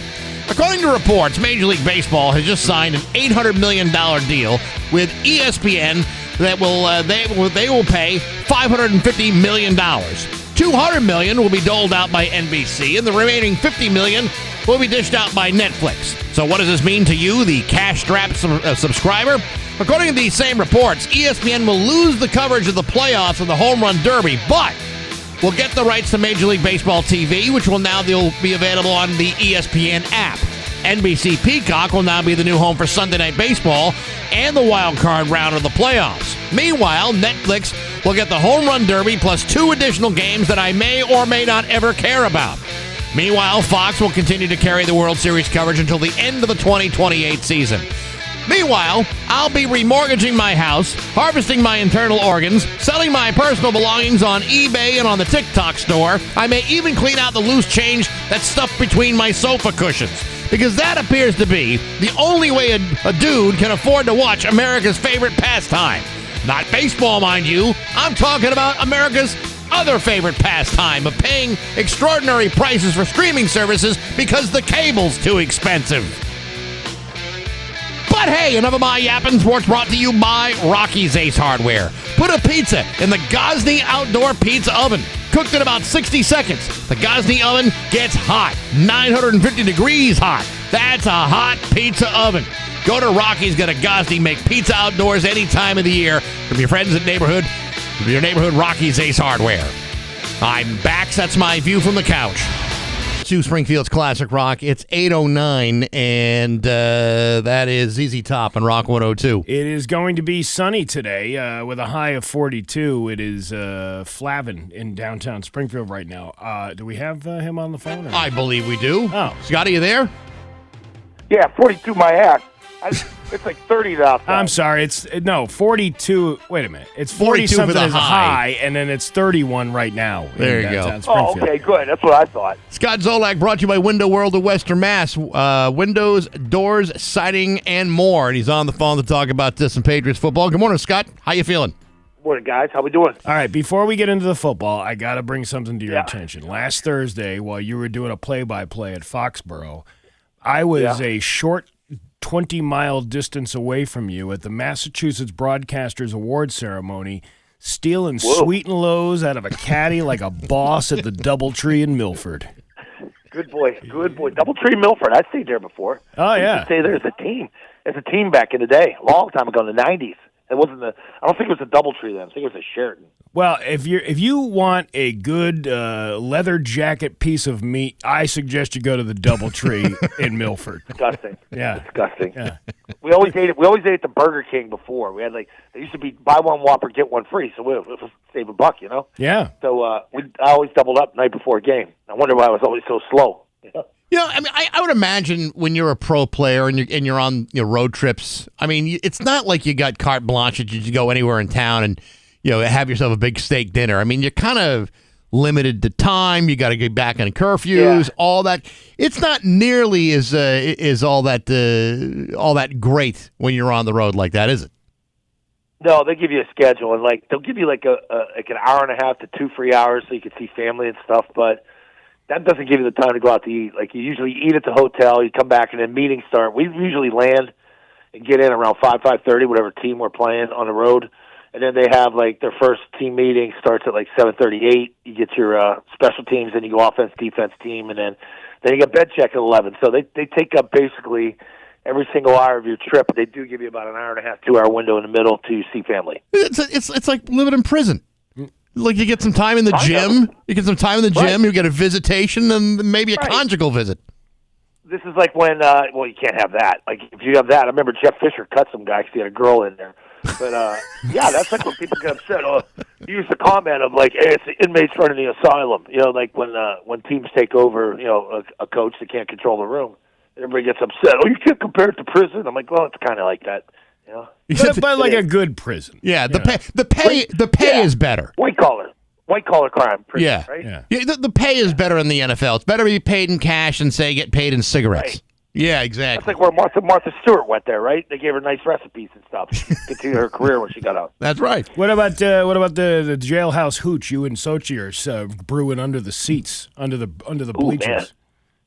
I'd take anything. Yeah. I really do. I don't care where it comes from. Yeah, I'd buy that. All right. All right, let's talk a little football here. First of all, so good. I know. We'll just dabble in it if it's okay with you. That's fine. We're off to Cincinnati. Cincinnati is not telling everybody what they got planned. I mean, obviously, you know, Jamar Chase isn't playing because apparently he can't keep things in his mouth and likes to horking big fat Lugers on opposing players. He's not playing, but there's a lot of question about what Cincinnati's going to do for quarterback. Joe Burrow could be back. Joe Flacco could be playing. They haven't completely said what's going to happen yet. How do you prepare for a team that's not really divulging information like that? Are you able to really prepare, or do you just go and say, all right, no receiving core, and now we don't know who we're going to get? A guy with a bad toe or a 40-year-old broken down man like Joe Flacco? I don't think Burrow's going to play. There's too much of an investment in that guy. In fact, Flacco's not that bad, man. He's putting up 350-yard games. Both guys can throw the hell out of it. That's the thing. You know, Flacco's more of a deep ball guy. I think Joe could drive it on the shorter stuff better, and he has probably a better feel for their offense. But like, they play on Thursday night at Baltimore on Thanksgiving. So what's the real big difference if you hold him out till Thursday? Is the argument, because really you only have one practice there. So we're not going to play him against New England. We're going to make sure that he gets extra time, but it's only one practice you're going to get next week, and then they got to get on a plane to go on a Wednesday to go down and ruin their whole Thanksgiving and fly and play the Baltimores down there. I hated playing on Thanksgiving. We did a couple years ago. I think I was still doing the show with you guys. We were at Minnesota, and that sucked all night waiting away for the last game. And just that's my favorite holiday. You sit there and eat with family and friends, and start a fire and kick your legs up and watch football. And there's nothing worse than being away from home. And then those jerks, we went and played Denver on Christmas Eve at Denver. Like, I didn't get in until 7 a.m. the next morning. On Christmas morning, football ruined my Thanksgiving and Christmas that same year. It was awful. Yeah, if we take this whole conversation and kind of look at it in its totality, it sounds like playing in the NFL is just about the worst thing a man can do. Paycheck's pretty good. Well, it damn well better be. It's ruining all your holidays, losing all your family time. You run the risk of injury.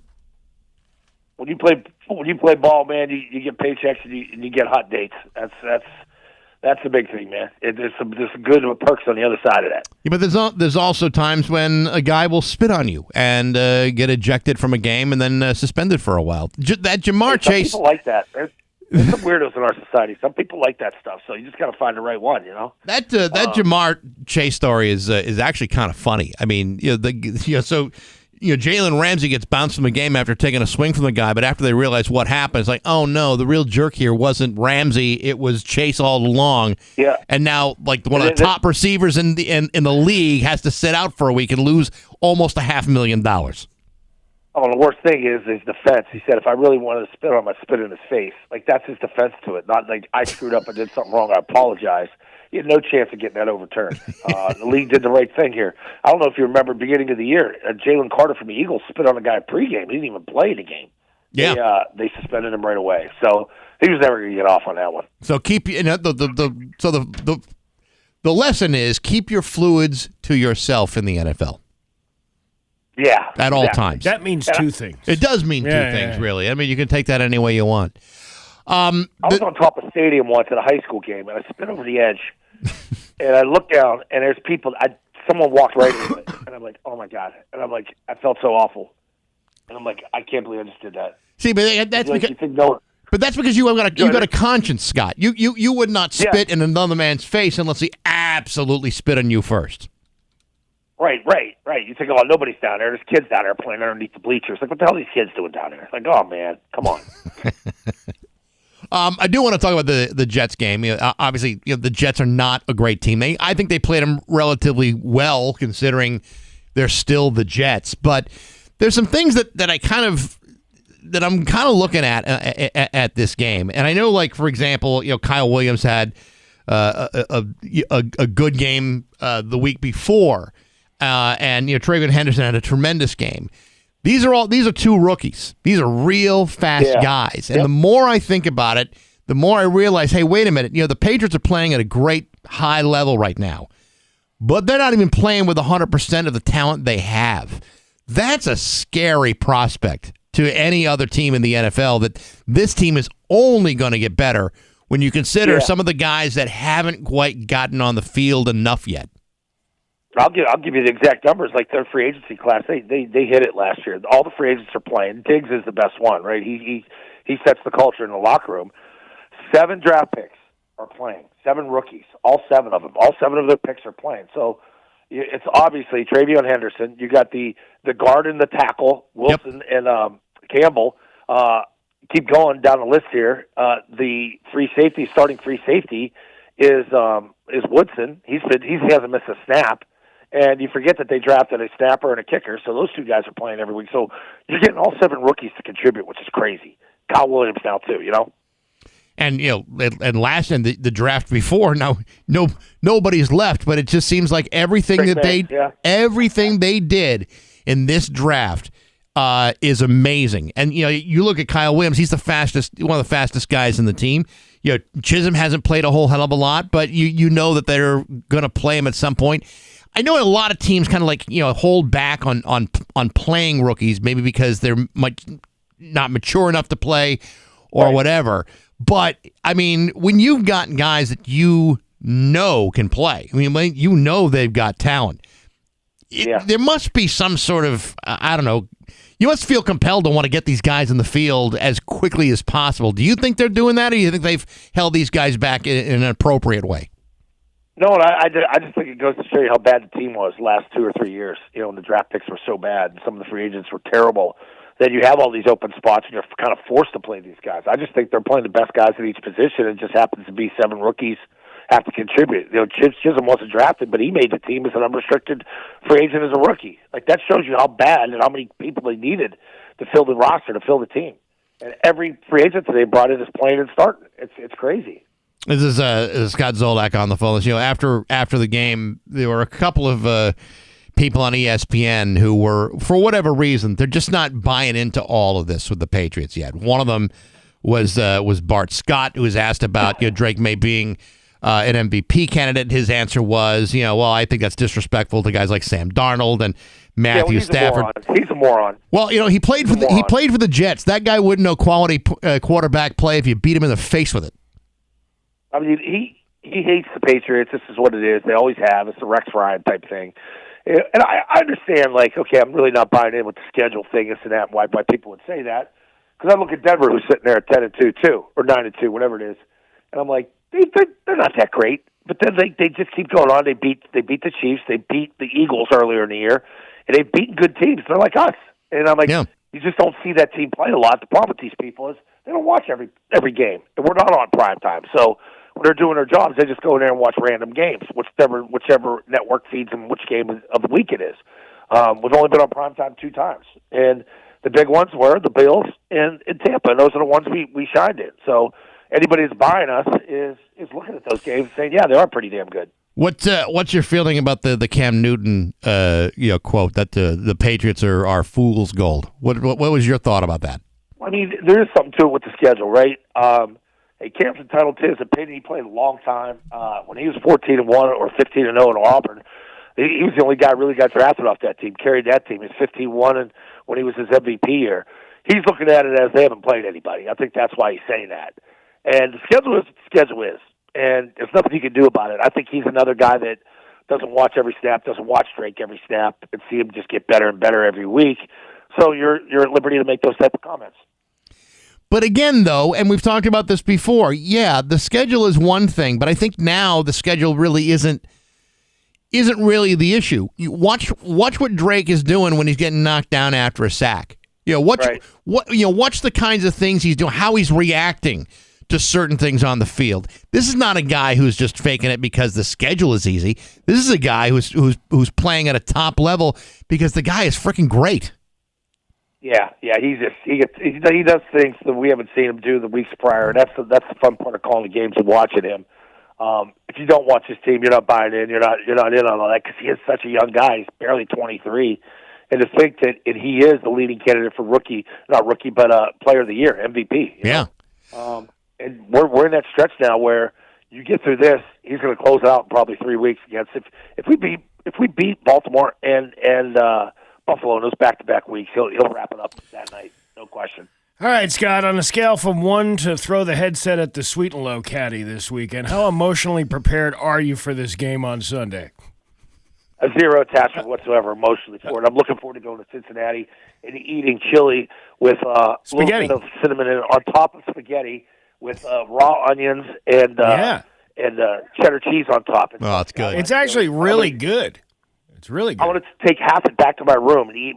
Ask him to put more raw onions on it, so I can eat it in the morning, 3 hours before I'm on the broadcast, so I can just gas the entire place out. That would be awesome. You know what?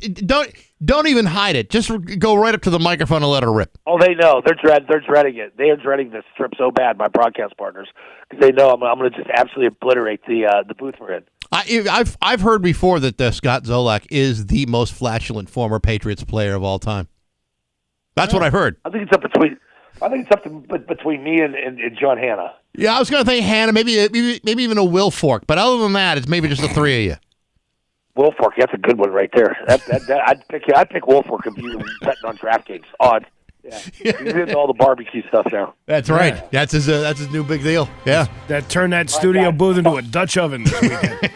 Yeah, we'll figure out which day next week to talk. I know it's Thanksgiving. Everybody's fired up for Thanksgiving. I know you guys do that great thing, turkey drive and all that, but we'll talk to you next week. Sounds Absolutely. Good. Scott Zolak, brought to you by Window World of Western Mass. It's 824 on Rock 102. It's 827 with Bax and Nagle on Rock 102. Liam will have the full forecast for you, and he will tell you.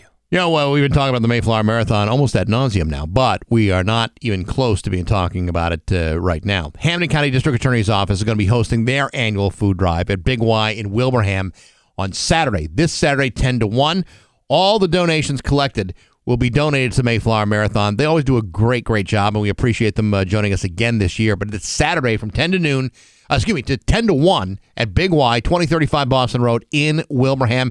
Anything you can do to help, especially some of you you ne'er-do-wells in Wilbraham. Sure could use the help. Yes, they can. I'm sure you could probably put a couple of boxes of macaroni and cheese on your cart, pop right out there, give them to the DA. We're doing a collection tonight at the $20 dinner and a comedy show over at the Shortstop. Right, yes. Matter of fact, every person gets a raffle ticket when they walk in the door when they buy a ticket.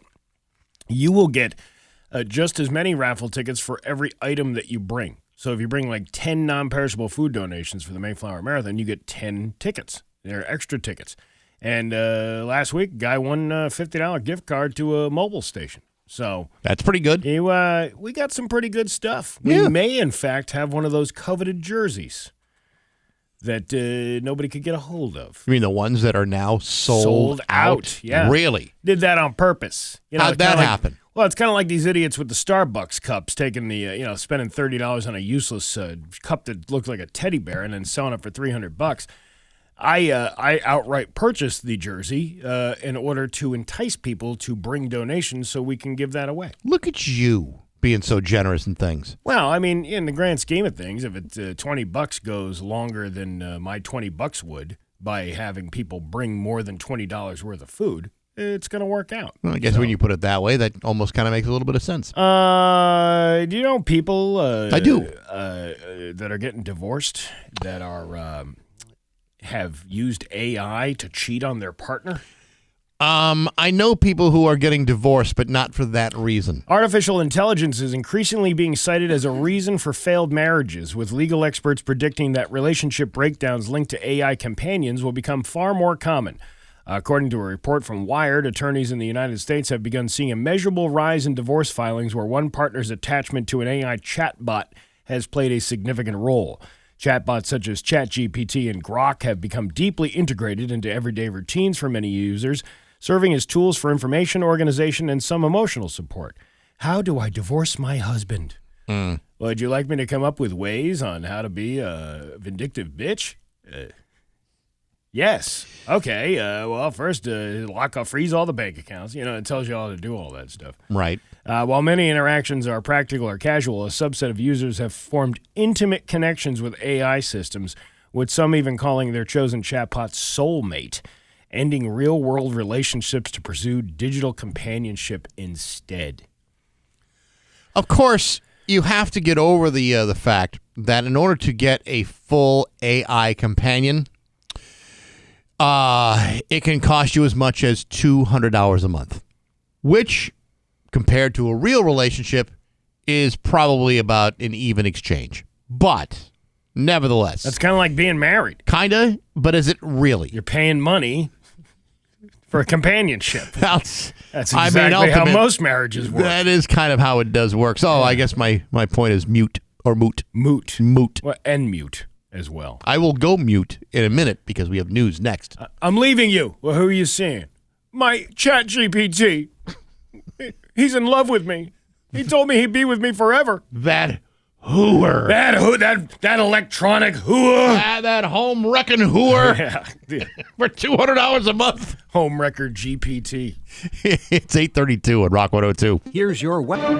8:35 with Bax and Nagle on Rock 102. It's time for news brought to you by Freedom Credit Union. Yankee Home Improvement. Right now, save up to $179 on every window. Get 50% off installation and 0% interest for a year. His local radio icon, Steve Nagle. Thanks, Bax. A pedestrian struck by a minibus on Route 20 in West Springfield Tuesday evening has sparked online debate about pedestrian safety. The crash occurred about 5:15 p.m. near the intersection of Route 20 and West Street when a man stepped off of a PVTA bus near Silver Street, according to West Springfield police officer Joe LaFrance. The pedestrian then walked partially or completely into the roadway outside of any crosswalk, and the minibus driver struck him, immediately stopped, and cooperated fully with investigators. The injured man was then taken to the hospital with injuries that were non-life-threatening and is expected to make a full recovery. The crash shut down Route 20 for an hour and a half and created significant traffic delays until the road reopened at 7 p.m. And I guess there was a bunch of people complaining online about, this intersection sucks. And the cops are like, this is like the most well-lit intersection it happened. This was merely an accident. Yeah. Because sometimes it's not always like a nefarious reason why somebody got hit. It could be just somebody who stepped in the roadway at the wrong time.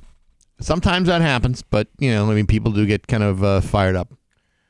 Everybody actually, what was it on the Palmer page this morning? It was the first thing I saw when I opened up Facebook. Yeah. The Palmer page. Anyone know what's going on in Barnesville? And then there's a picture of, police lights you can see through trees. Wow. What's going on in Barnesville?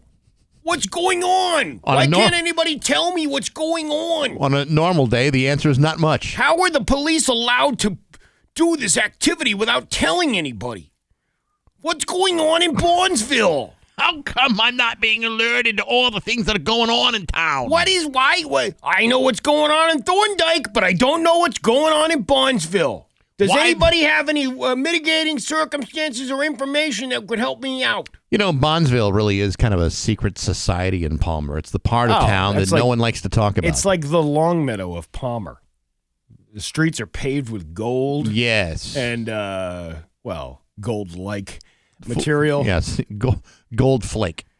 It could be just things that are spray-painted gold to make it have that effect.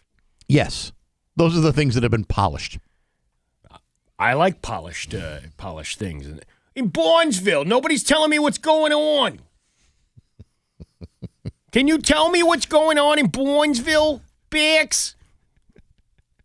I could go any number of bars and get all the information I need about other areas of town, but in Barnesville, forget about it. Their lips are sealed.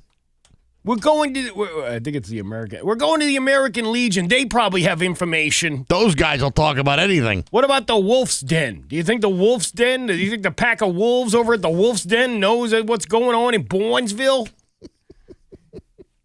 Is the Wolf's Den even open anymore? I don't know if it is. I don't know if the Wolf's Den is still there. I haven't been out there in years to look around. I've only been through there maybe to get off the pike and travel on Route 20 towards Wilbraham. I didn't go through downtown.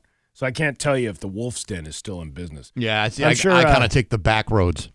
Do you? I do. Isn't that the only way to go to Palmer? Every the back way? Every major thoroughfare is a back road. Federal prosecutors will officially seek the death penalty for a man accused of killing 2 men from western Massachusetts. A new indictment filed this week charges Theodore Bland of Stowe with the 8 separate drug and gun charges.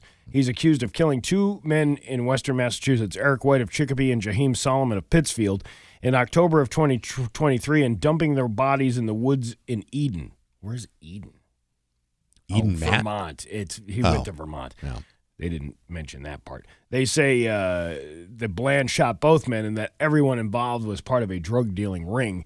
Prosecutors argue that the death penalty is justified in 2 of the charges. They initially discussed the death penalty last month after U.S. Attorney General Pam Bondi gave them the green light. Bland is due back in federal court in February. So, not looking good, man. Nope. I don't think you're going to make it. Likely not. To not get the death penalty, you know, that's a pretty hefty charge. It is. Hey, don't dish that out for nothing. Most of Foxwoods Resort Casino has resumed normal operations after a 5-alarm fire at David Burke Prime Steakhouse Tuesday evening that spread to the HVAC system and required response from more than 24 emergency departments. The most delicious smelling fire around. Let me guess. Somebody ordered it well done. They had one of them tomahawk steaks and the thing caught fire at the handle. That can happen. Fire broke out around 8 p.m. at the steakhouse located on the lower level of the Grand Pequot Tower. The all-clear was given around 12:30 a.m. on Wednesday. 3 firefighters were taken to the hospital but have since been treated and released. According to the Mashantucket Pequot Tribal Nation Fire Department, no guests or casino workers were injured. Helen Brower arrived at the casino with a friend shortly after the firefighters responded to the scene. When we arrived and actually pulled into Foxwoods, we saw a couple of fire trucks in front, and we were like, oh, my God, what's going on? This is supposed to be the lady that posted the thing about Barnesville. What's going on in Barnesville and at the Pequot Tower at Foxwoods? Now, I know that, like, Foxwoods is, very, I mean, the customer service really is a top priority for Foxwoods. If you have a reservation to that steakhouse, right, and there's a fire, will they still seat you?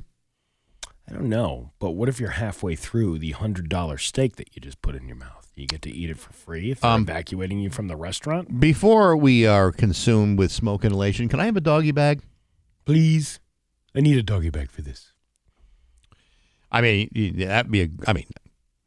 do you leave money on the table?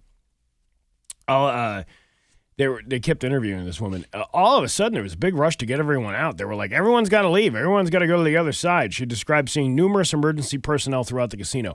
They're not even having their own crew tell you what they saw. They're sending other people, civilians, in to tell us what they saw. David Burke Prime Steakhouse remains temporarily closed. Some other restaurants may have delayed openings, though casino officials have not specified which establishments are affected. Casino management accommodated displaced guests by rebooking them at other hotels and providing breakfast vouchers. I would be so angry if I ordered my steak and all I got was the salad or an appetizer and the steak never came because someone decided to burn the restaurant down. Yeah. I would be so inconvenienced. Very inconvenienced. It's like, what is this? I didn't even get my tomahawk steak. Well, that's the risk you take, I guess. I guess. Children's Wisconsin is in the clear after a recent lawsuit was dismissed. A Menominee, how do you say that? You were out there. Well, how do you? Menominee? Menominee. Menominee. Falls family sued the hospital after the hospital accidentally threw away their daughter's brain meant for research. Well, it was a recycling day. Now all the research from Ashton's brain is gone. We're just going to have to learn the hard way instead of making life better for other children, said Ashton's mom, Errol Felenz. Ashton Felenz was diagnosed with Canavan disease as a baby. At just 3 years old, she received a revolutionary gene therapy treatment. Those genes were still working in her body all her life, and that helped her have a better quality. Canavan is a rare disease. Most people don't live past the age of 10. Ashton passed away at 24. Her mom says scientific knowledge gained from her brain could have helped ongoing research to find a cure, and not only for Canavan disease, that would have helped Alzheimer's, Parkinson's, and any of the other diseases related to myelin. The Velez family was in court on Monday with Children's Wisconsin to determine that they had a valid case. It was dismissed because the judge placed the brain as an organ, and his ruling on organs is that we signed a document that once we turned over the organ, they can do whatever they want with that organ. I'm just reading up on it. What a horrible disease. A horrible disease, but also a horrible outcome. I mean, your loved one donated their organ for scientific purposes, and they accidentally threw it out. I mean, that's how awful. Do you throw that? Like, what did you accidentally? Somebody was eating lunch, and you're like, you know what? Get rid of those trays. Yeah, this was still left in the tray. Yeah. Somebody got one. What? I wonder whose this is. Whatever. Left out. I'm throwing it away. Put it in the trash can. Usually in the cafeteria, they're not serving like human organs. Well, what was the? We just got a new brain. I got a new brain here. One from this Abby something. Abby something. Did this person have a last name? Abby Normal. So let me see if I'm understanding this. You, rather than get the brain of Hans Delbruck, you replaced it with an abnormal brain. Yeah, that's right. There is an abnormal brain in a 6'7", 500-pound gorilla. Yeah, that's right. I don't even know what he says. I can't remember. Well, I believe at that point, then the doorbell rings. Oh, is that how it works? Yes. I was looking up the script. I don't know. I can't find it. Anyway, that was Young Frankenstein. And scene. Right? Your Pioneer Valley forecast today is going to be sunny with a high of 44. Tomorrow, cloudy with a high of 47. It's 33 right now in downtown Springfield. I'm Steve Nagle, and that's the news on Rock 102. Oh, yeah. Classic Rock, 851, and Zeppelin on Rock 102. It's going to be sunny today with a high of 44. It's 33 right now in downtown Springfield. I'm going to be talking to the folks at Keller Williams later on this morning. They always put together a real big food drive for the Mayflower Marathon. Yeah. And for the last couple of years, I've gone there, spoke to the realtors, tried to sell a house, and then also tell them about the open pantry and the Mayflower Marathon. And I was invited again to speak this year. You're going to try to sell them a house? Yeah, I'm going to see if I can just sell a couple houses while I'm there. Well, ask about that dating website they got with all the signs all over the lawn, advertising the women that you can call. Yeah, that's not actually a dating site. That's not.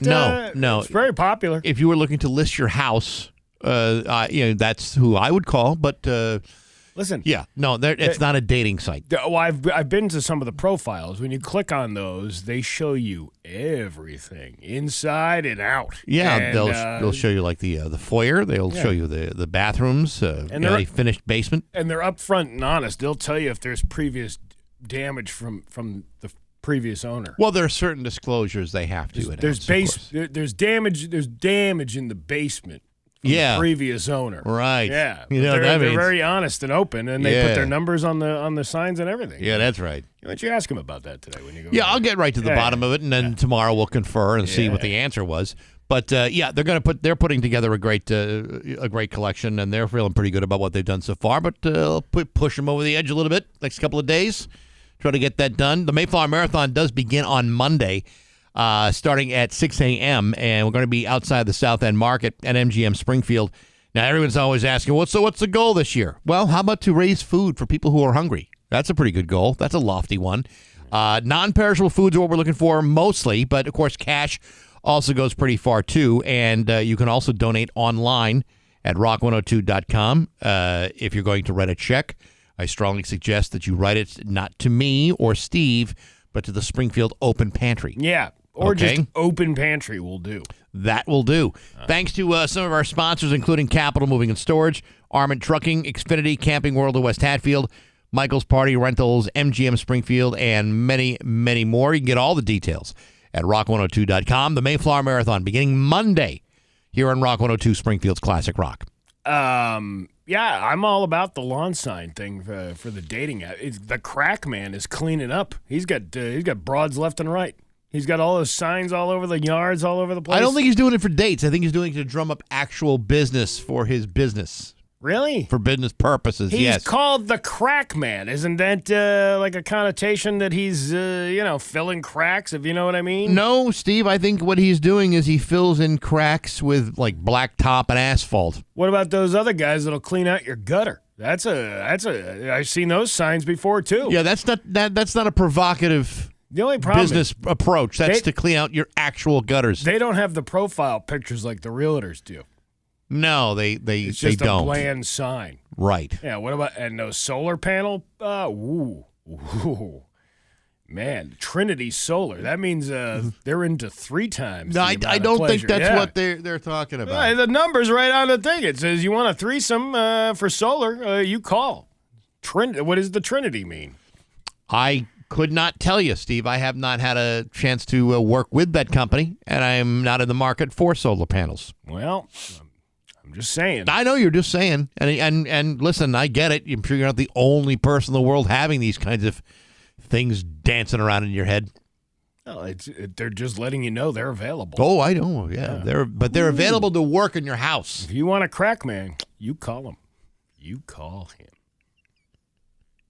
And he'll be over to fill your crack. Fill the whole thing up with that tar. All right.